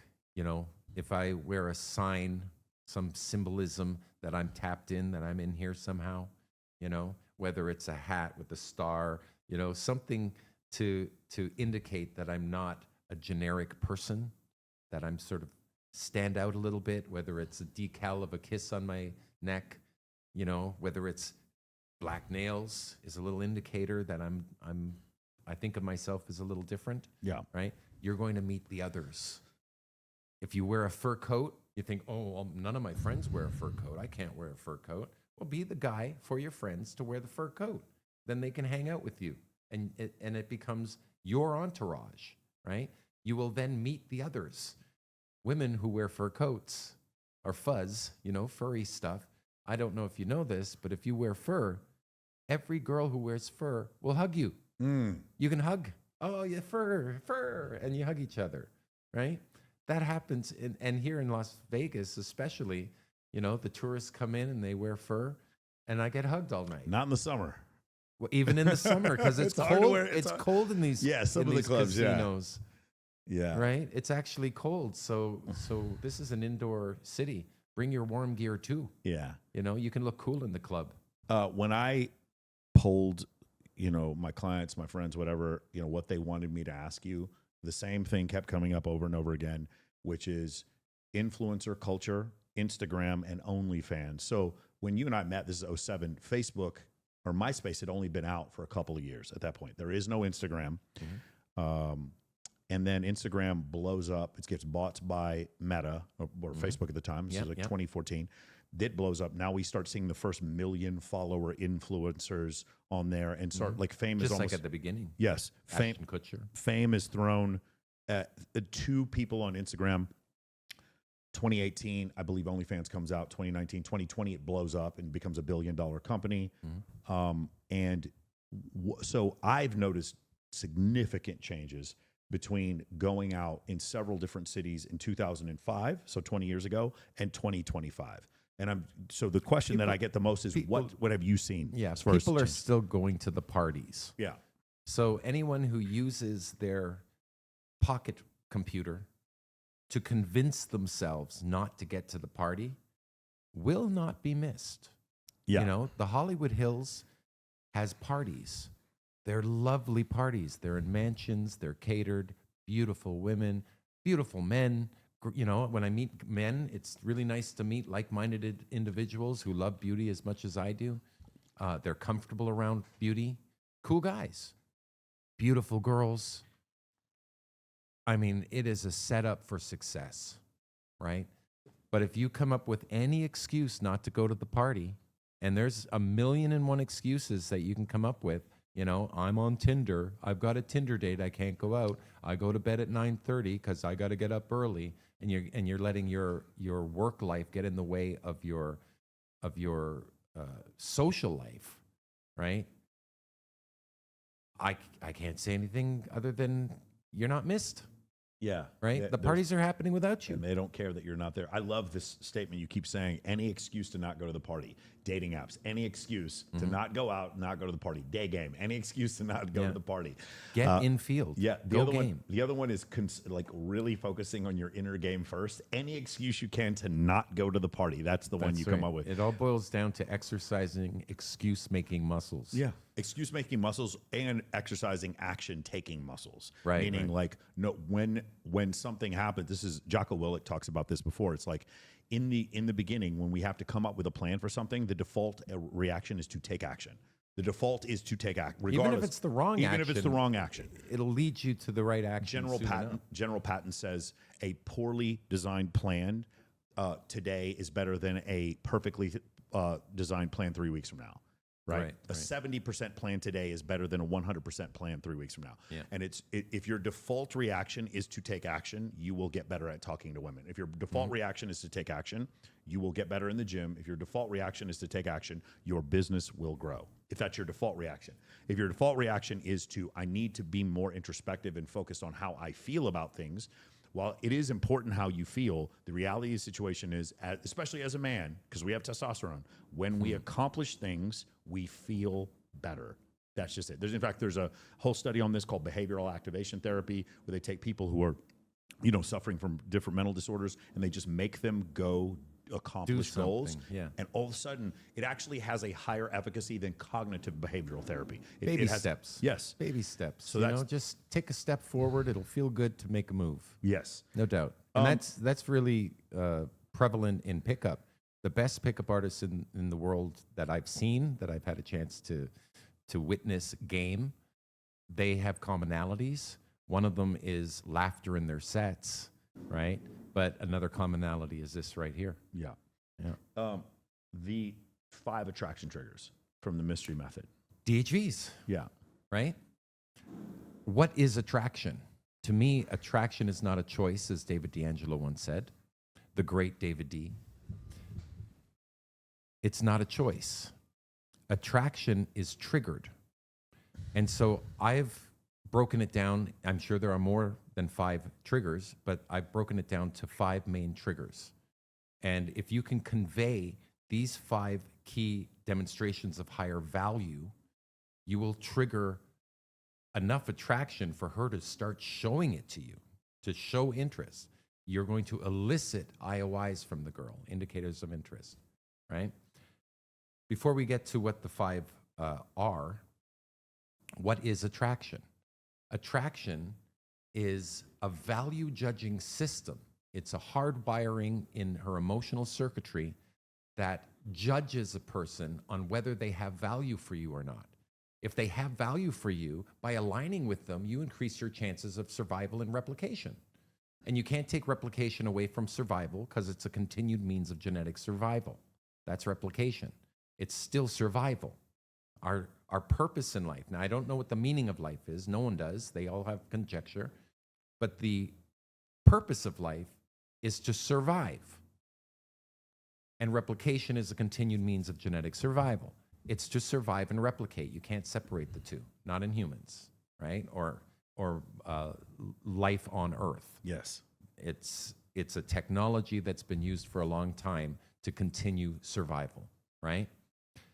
Again, if you can demonstrate you have survival and replication value for someone, they will feel attraction. It's not a choice. They'll feel it, and they will wish to align with you, thereby increasing their chances of survival and replication by collaborating with you, right, in a shared project called child rearing. That is attraction. So these are the 5 key characteristics that I personally want to convey in my storytelling. The first is pre-selection. We talked about that ad nauseum now. Pre-selection presumes you have all the other characteristics. It's the boy band principle. Then there's leader of men, demonstrating that you are a leader of men, and that the men that you lead are equals to you and not subservient to you. Because what is an alpha male doing hanging out with a bunch of beta males? He should hang out with a bunch of alpha males, right? And everyone gets a turn to talk as equals. Leader of men, protector of loved ones, showing that you have an umbrella of love that if she comes under it, she's protected, not just by you, but by your social circle too, right? If you become friends with Will Smith, I'm sure one of his buddies would drive you home at the end of the party, you know? He's got a social circle. Leader of men, protector of loved ones, willingness to emote, to show a rich range of emotion in your storytelling, not just hiding it with the American smile. Oh, tell me more. No way, you're a nurse? No way, that's fascinating. She can't trust you then, right? Yeah. But smiling on the open, that's important to show that you don't have any mental baggage, that you're bringing, the group down. And the last one is successful risk taker. The operative word is successful. Those are the 5 key DHVs that I want to convey in my storytelling. And what's cool is if you do, then they'll treat you like they do Leonardo DiCaprio, who has uploaded these 5 DHVs into your head prior to his arrival playing Hot Game, right? Celeb Game. That's how I see it. Beautiful. That's how I break it down. The concept of being unaffected or being stoic, right? Not showing too much, telegraphing too much intent at the beginning, and then at the same time, willingness to emote and smiling on the open. This is a conundrum for a lot of guys. I think I understand it, but I'm just curious, how do you? Yeah. Because you also, too much smiling, too much emoting, you're the dancing monkey, you get put in the friend zone. Can be. Right? Not enough, then you are unfriendly walking up to the girl because you don't have it open. So you're threatening by a neutral face. So stoicism, like, hey, if you, the way I see it, if I go approach a girl and she doesn't like me, I'm only disappointed for her. She was going to have the night of her life. Yep, so we're the prize. But I'm not affected by it mentally, and I leave it where it lays. Yeah. That level of stoicism, but at the same time, smiling and emoting. How do you square that circle? I've seen pickup artists around the world. I know what good pickup looks like. A lot of guys don't know what good pickup looks like. It doesn't look like pickup. It looks conversational. It just happens. You just win. There's a playfulness to it. If you haven't seen what good pickup looks like, it's hard to replicate it, right?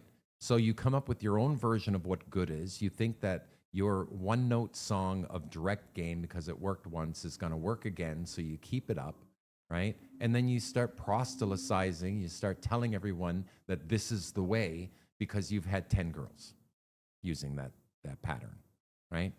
That is just a lack of data. That's just naivety. It's just small data. Well, it's also correlation and causation. You slept with those girls who were going to sleep with someone anyway. If you go direct, if you go heavy direct on a girl and you go home with a girl, congratulations, you got a girl with a 600 body count. You were born on third base and thought you hit a triple. You think you go back to your friends and brag that you have game. Or getting a girl in 3 minutes and getting her to the bathroom. Correct. I mean, that's some guy's dream, is to do that. And they think they're masters at pickup if it happens. As opposed to thinking, just like in the game of chess, where the term comes from, fool's mate just means that your opponent is naive. That's all. Yeah. Right? So if you want to be a chess champion, you have to know that it takes 25 to 35 moves for a typical game of chess. Same in pickup. It takes more than just 3 minutes to getting the girl. You get her phone number in 3 minutes and you think you got the girl. It's not worth the paper it's written on, her number. It's not worth anything because there's no investment. She hasn't invested in you. It takes longer. It takes 25 to 40 minutes for a typical pickup, And again, I've seen pickup artists around the world, and the one commonality they all share is a laugh track in their pickups. They're literally laughing with the girls all the way to the bedroom because laughter conveys that you're intelligent. It's an intelligence test, right? And also massive amounts of comfort are created that way. Yeah. So laugh, smile. Don't bring mental baggage. Don't be so stoic and so much of a badass hero that they become threatened by your presence, right? No one was threatened by Matador. Like, everyone was like, guys were his buddy, girls loved him. Guys wanted to be him. So if you smile, it goes a long way. Being affable, being happy.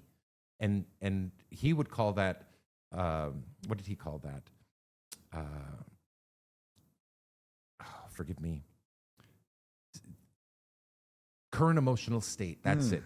We'll have to cut that long pause out because I know you hate pauses. I don't mind. No, you can pause. I can't pause. All right, fair. It took a while, but it's called state-dependent opening. Yes. State-dependent opening. You want to convey your current emotional state on the open, that you're non-threatening. And a lot of guys, if they show a neutral face on the open, people side on caution and will think you might be in a bad mood, so they don't want to engage in you. But if you're smiling big, it doesn't lose your power as a man. You don't lose any masculinity by being in a good mood, Convey that you're in a good mood on the open. The opener you choose as opposed to, hey, how you doing? I've heard it before. It's hack. It's cliche. It's been done. How about saying something that's never been said before or something more rare? An example is if someone says, how you doing? You say, fine, how you doing? Boring. If they say, how you doing? And I say, magical. It's a unique, a much more unique and memorable, engaging start to an interaction, right? I use this term, and I'm curious if you have a correlation for it or an analogy for this. It's attention versus compliance. And so my first example of this is, we were at a strip club like last week. Mm-hmm. The girls come up, they're feigning attraction and giving you attention. Obviously you have experience, so gaming gamers. Correct.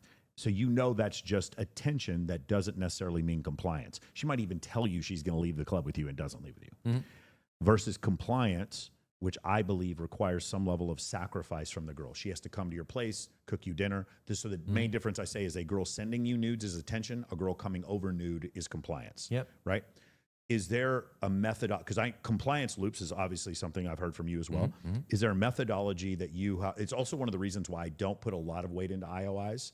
Like you said, illicit IOIs, because I've just had too many women seem bored as hell and go home with me, and too many women who are just absolutely the most fun people ever and then go home by themselves. And so I only look for compliance, sacrifice that she makes in following me or coming or complying with something. I'm getting in the car with me, going to a different place. There's something known as compliance momentum. Yes. Having a compliance ladder. Yeah. If she's not comfortable kissing you, if she's not comfortable holding your hand, she's not going to kiss you. Yeah. Right? So if she's uncomfortable holding your hand, don't try to kiss her. Yeah. Not yet. You need compliance momentum. But if you do hold hands and you get positive feedback from it, you lower your hands and she lowers her hands into yours. Yeah. As opposed to leaving them up. Like, what are you looking at? Why are you looking at my hands? As opposed to you lower your hands and she just joins you in that compliance. Odds are you can then kiss her. Yeah. You're closer up the escalation ladder. Don't try to not touch her, and then try to kiss her. Hold hands, roll off. Hug, roll off. Engage in conversation, roll off. And the power of Kino, to me, is in the roll off. It's not in holding her and getting her physiologically accustomed to your touch. It's in being the first to get off her, or when she feels the need to let go, you let go. That's a little demo moment where you are showing that you are cognizant of her comfort levels. That's being socially savvy. Do you have a methodology for when a girl she just wants attention and it's not actual attraction, or do you just doesn't even faze you? I just barrel through with my material. Got it. Okay. Yeah. That makes a lot of sense. It's my show, not hers. She's my audience member. I'm not hers. We've talked about level 4 and level 5 game. Yep. You had an experience you expressed at the Playboy Mansion. I had a similar one. I was friends with Crystal Hefner. So you were right. I think you probably went in 08, 09 when you went. I'm not sure when it was, but it was fun. It was incredible. It was a peak experience. It was so classy. Yeah, I loved it. I went in maybe 2014, 2015. Okay. And when I was there, the thing that I noticed is that every girl was insanely nice to me. Same thing when I was at high valued perception, just being there. All the Dan Bilzerian Ignite parties, very similar situation. Every girl was just so polite to me. Yeah, if you're there for a reason. You're somebody. Exactly. Marquee Skydeck at EDC, on stage at Excess. There's these places where it's like, what the fuck did this guy do to get here? Same thing if you're on a yacht in Monaco. What did this guy do to get here? Also, rooftop patios. Yes. Just the higher up in a building you go, the more perceived value you have. Yeah. So you see, I prefer rooftop patio bars rather than basement bars. Of course. For that reason. So the incredible importance there might be to getting into those places, what I say, access, instead of access to scarce resources, access to scarce locations, access to scarce networks, the importance of doing that, not only because the ratio is better, I find that there's more attractive women in those settings, but also the girls, like there is no, the girls are way more comfortable, way more open to just talking to strangers in those environments. The importance of getting to those environments.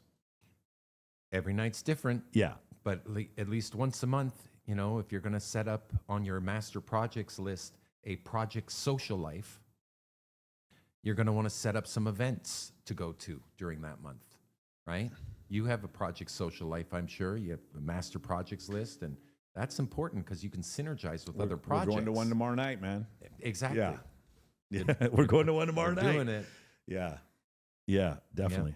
Yeah. Forgive me. My thought, though, is have a project social life on your master projects list so that when you go down the list, you can take 5 minutes to think, what can I do to focus on increasing my chances with women?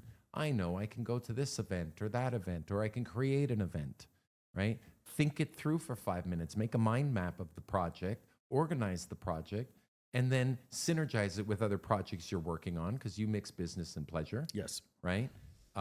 In fact, in the book, How to Win Friends and Influence People, one of the chapters was called the something of sexual transmutation. Do you know that? I remember that term, but I forgot. The science of sexual transmutation, something like that. The idea is simply harness your sex drive. What I would do is go to a nightclub environment or to a specific nightclub in Toronto and talk my way into doing magic in the club, where I would perform table hopping magic. Yeah. Basically, I had a camera on me. I'd perform magic on camera to people, sign some autographs, and get paid to go there. So my business allowed me to meet women. I harnessed my sex drive. Yeah. Just like Bon Jovi did when he was young. Exactly. You know, he was doing it for the girls. He wasn't doing it just for the great music. He was doing it for the girls. That's why people become rock stars. That's why some kids become magicians, because you get to convey your personality with your art form, and you get to shine in front of others, right? Sometimes those are women. The mechanisms, the way I like to put it, what you just said, the mechanisms I use in order to meet and attract women, I include them in my business and networking life. Yeah. So I go to Ty Lopez's mansion parties and I speak at the mansion party and I bring 6 girls with me. Yeah. I go to Owen Cook will have an event at his house up on Appian. Yep. I'll go there with to meet a bunch of guys and network, and I'll bring a bunch of girls with me. I'll have a bikini competition at Wet Republic, and every big attorney, accountant, and salesman in the whole city, I'll invite them to be judges. So mixing the two together, I think, has been a fantastic idea.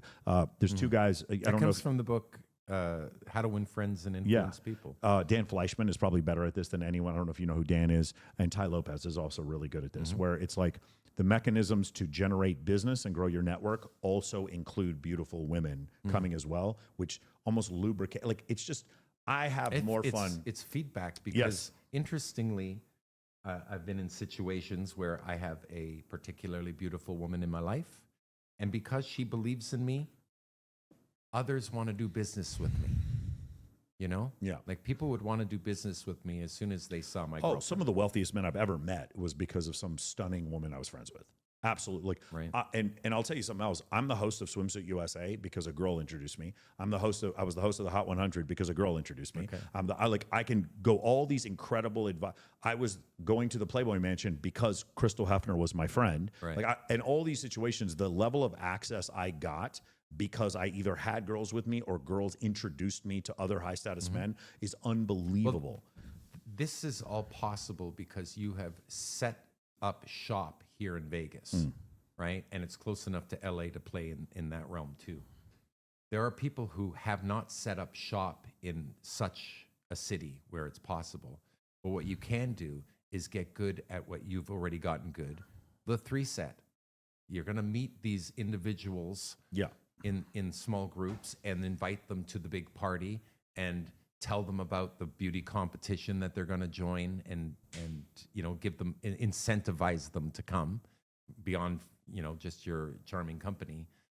They may get the $5,000 win from the beauty competition or from the the Halloween competition was a that great happened one, in the middle of July. Yeah. That's Halfway to clever. halfway to Halloween. Halloween. Yeah. That's reason enough. And all those girls came dolled up.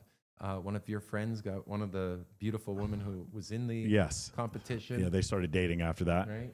Yeah. Cheers to that. Yeah. Definitely. And then the other thing is, so what you brought up, Swimsuit USA, third week of October, I'm the host. There's 60 girls competing for a money prize, but they also become Swimsuit USA's world champion, travel the entire world.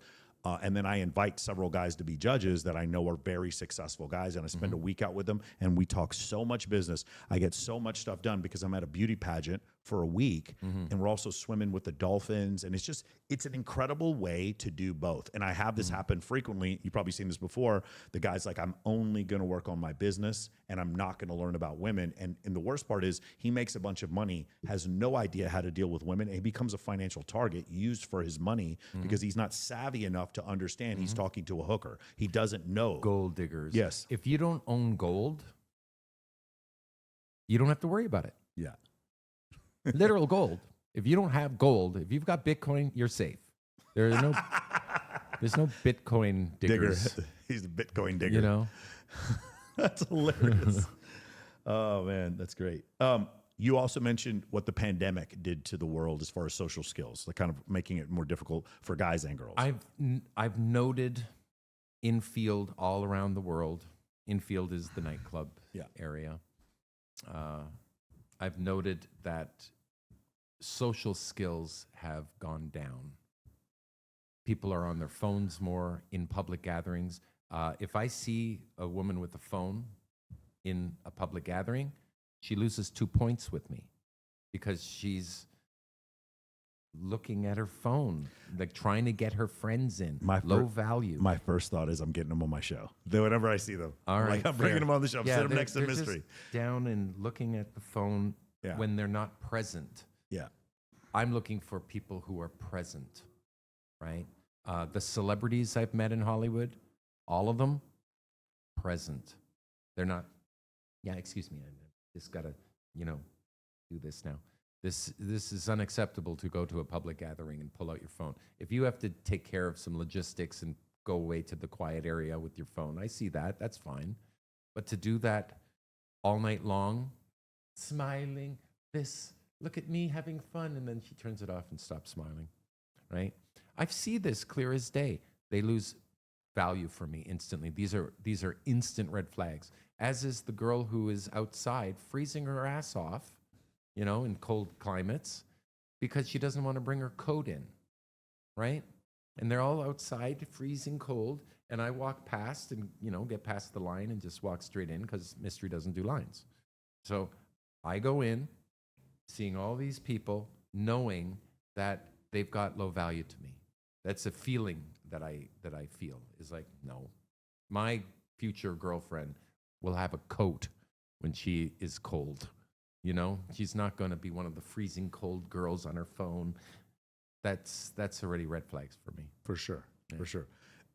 You and I went to the grand opening of One Oak in Los Angeles in 2014. And I remember you told me the thing, I don't do lines.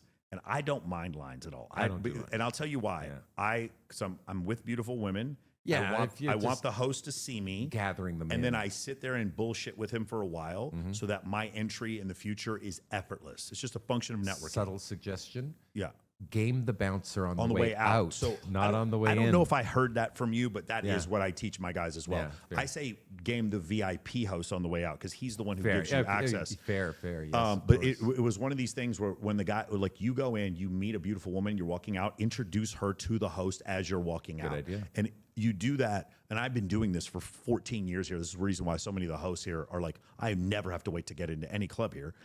So the waiting in line thing, I just remember you. Like I was with Abigail Ratchford at the time and Bulzarian, and we were trying to walk in and we couldn't find you because you weren't going to wait in line. Do you remember this? Yeah. Do you remember this? Yeah. And Abigail Ratchford ends up becoming, that girl who was with me ends up becoming one of the biggest models in the world. I had Matador come pick me up when we went to a party. That was so crazy, man. I remember missed nothing. I was like, Eric, come with us. Come on. Yeah. But I was stuck outside for too long. And I went, no. And I went next door for a drink and met a celebrity there. Yeah. Beautiful.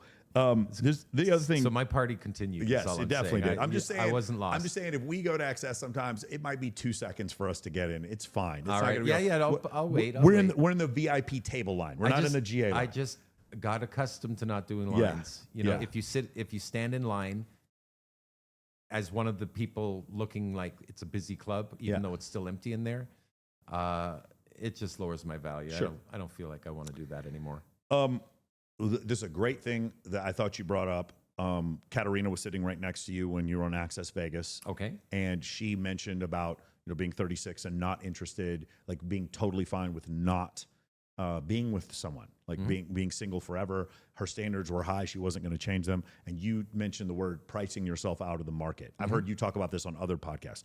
Can you go into this? Is this a newer phenomenon that you've seen? Well, it's a pattern that I've recognized in all my travels and meeting people and being in dynamic situations with so many people. There is a phenomenon happening here. Women are pricing themselves out of success. They're waiting for someone special to come, and they're not allowing him easy access to her. She's going out with friends, female friends, staying in the group, never allowing anyone to talk to them, dancing around the bottle, like Indians around a fire, right? Dancing around the fire. And when the bottle's empty, they go home alone. And if they do that enough times, they are not going to have children. And I know older women who do not have children and have now talked themselves out to wanting children, right? Backwards rationalizing why they didn't. And this game is about life. It's about children at some point, right? I don't have a ticking time bomb. I have 2 children. And some people have a ticking time bomb, right?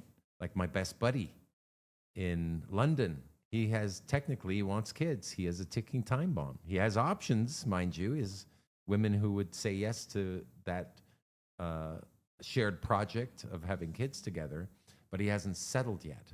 He hasn't found who he's going to have kids with. What happens if here he is, a great pickup artist? He's very loved by women, very successful, has lots of options. What if he doesn't have kids? That would be dreadful not to have, little versions of him running around. He's a great guy, right? He should have kids. You should have kids. You mentioned this to me several times. That's the next All right, thing. I'm on you said you wanted this kids. week. If you don't want kids, we're it's starting this kid. different No, I do. I ballgame. would like kids. I would. But I want. when? Because you're married to the game now. I don't refer to them as kids. I refer to them as future esports stars and high school quarterbacks. That's what I refer to my children as. But you talk about the pricing yourself out of the market. Remember, we talked about retconning earlier, right? Retroactive continuity. What you said is what I agree with as well. They've gotten to the age of 40 with no kids and then reverse engineered, and talked themselves into that they never wanted kids. And it just, take a second. Forget me, forget you. Think about 200,000 years of Homo sapien evolution. How the fuck does that make sense? You didn't want kids ever, really? If you belonged to a species full of women who didn't want to have kids, we wouldn't have a species. Yeah, there's a percentage of the population who are not going to replicate. For sure, but they're way overrepresented when I see women online now, or women in their 40s. I'm seeing beautiful women who are getting older, who have now lost the ability to make that decision of whether they want kids. And I also believe they're being lied to. Not having kids. I believe they're being lied to. They're when you talk to women in the 40, 45, they're very confident they can still have children. It's surprising. Yes.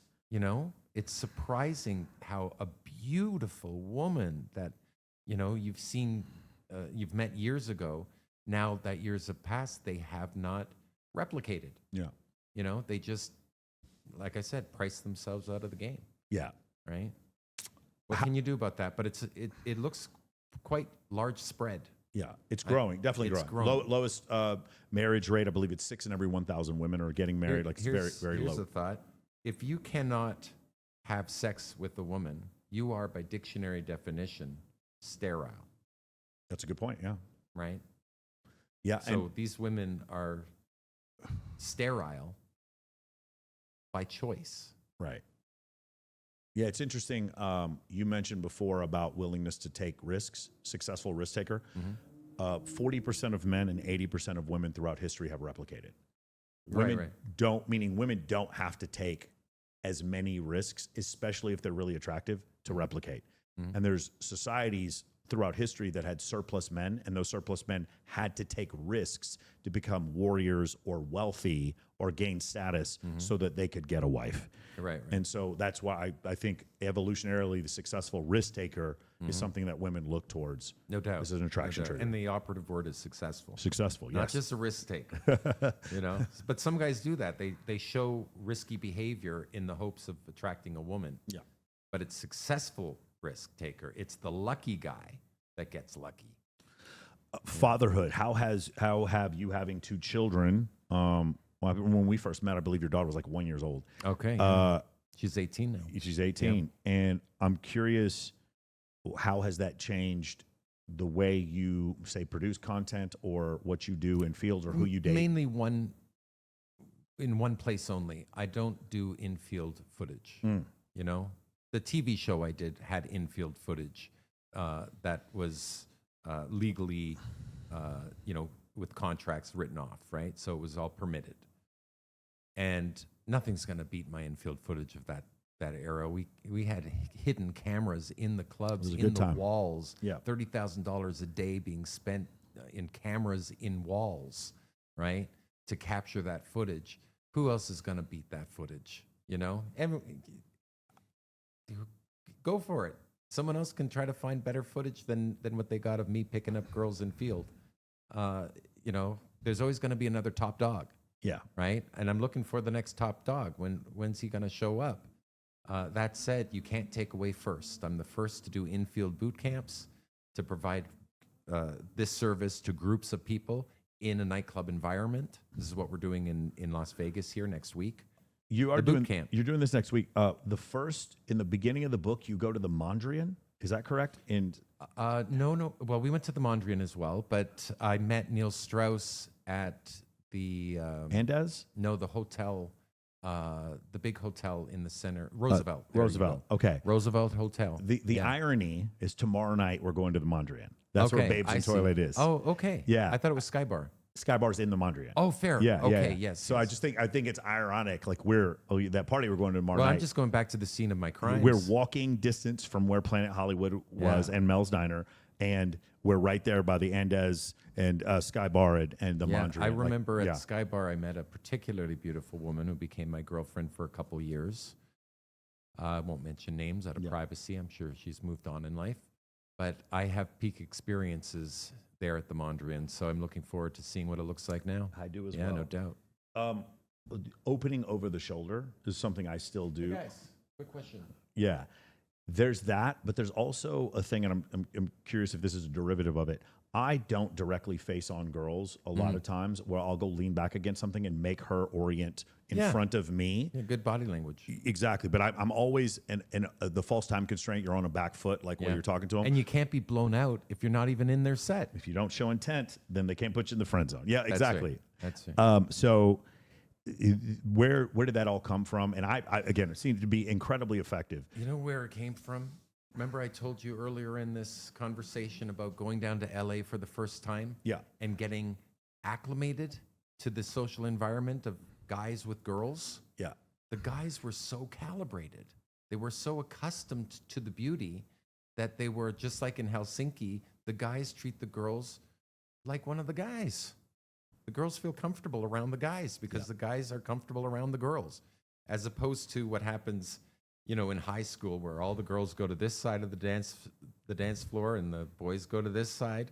And once in a while, a brave boy walks across the gym and goes to the other, side to see the girls and gets rejected and has to pedal back to the boys, where the boys are separate from the girls. This is youth.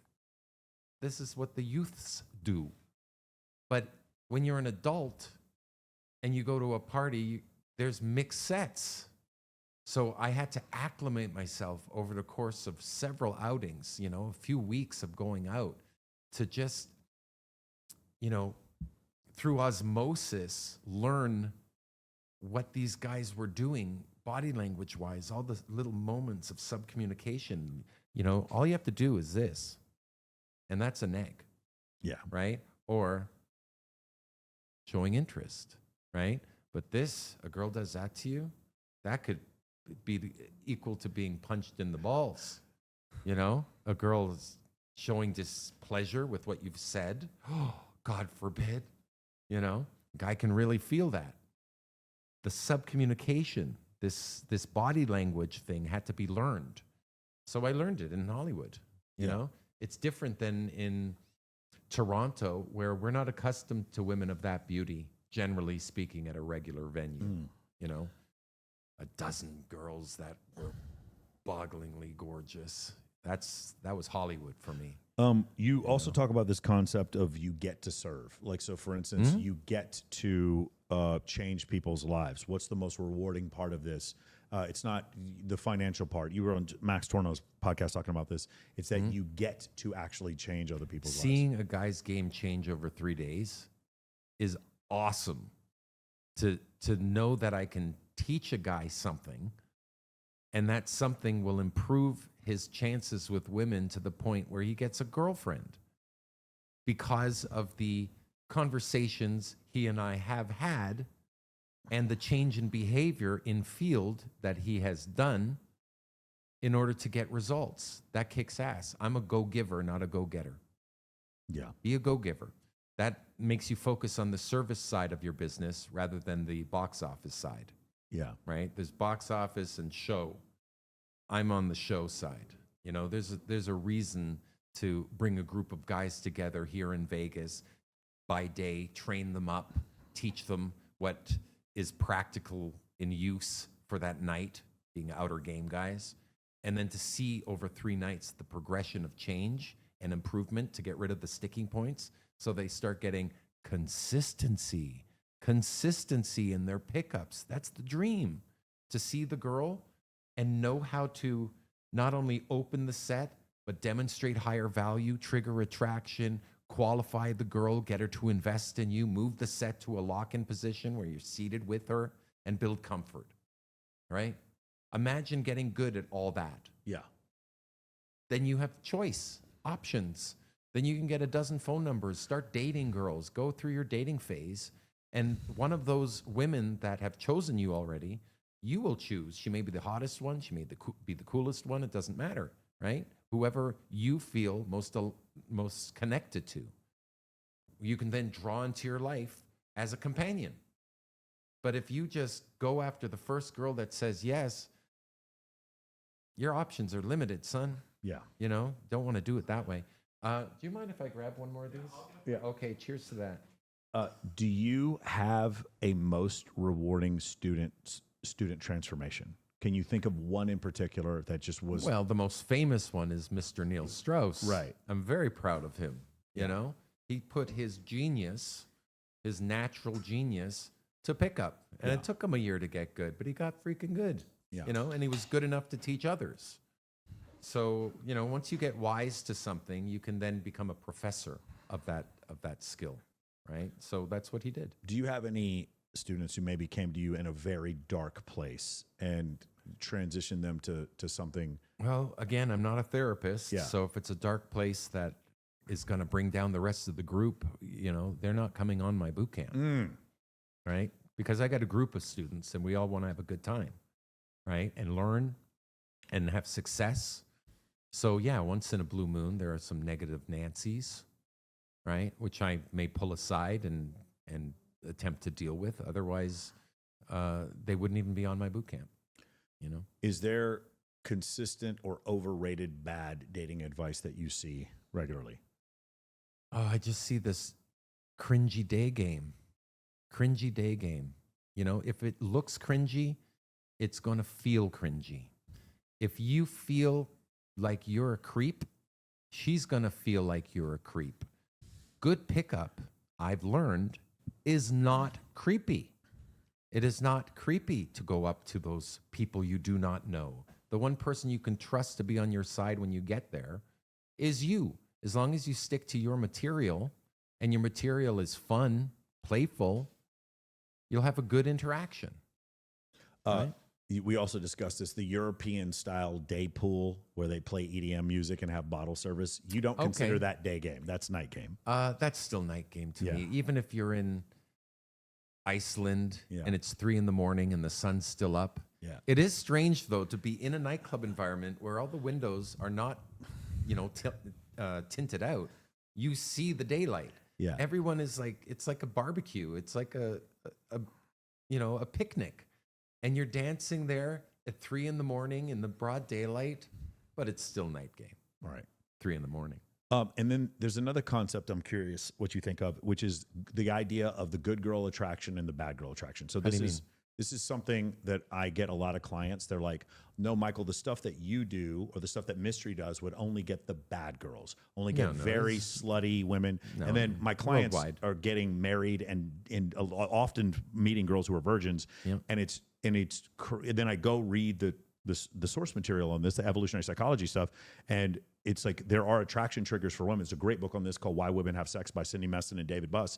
And the idea that it's like an example, just as anecdotal. I have a lot of friends who are male strippers who live here, and I asked them, I was like, so every girl you hook up with is like a whore? She's like been like 50 guys or 100 guys, and they're like, never. It's like most of the girls I hook up with are an accountant that's had one boyfriend. I'm a pickup artist. I'm not a porn star. Right.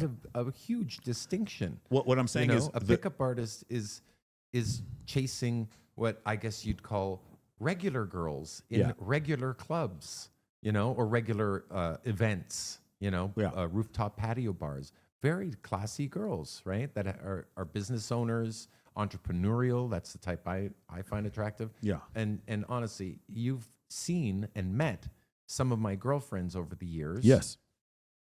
Are they that type of girl? Of course. So I guess what I want to clarify, and it is often a lot of my Indian, Chinese, and German clients who come from very monolithic societies that believe because of what their parents tell them that they have to do good things, get the master's degree, be a good boy, go to church every week to get the good girl. You got to do something better than that. Correct. Because everyone else is doing that. And so you're going to have to weave and curve around all this. And so my question to you is, your 5 attraction triggers would work on the porn star and the virgin from Kentucky. They would work on both.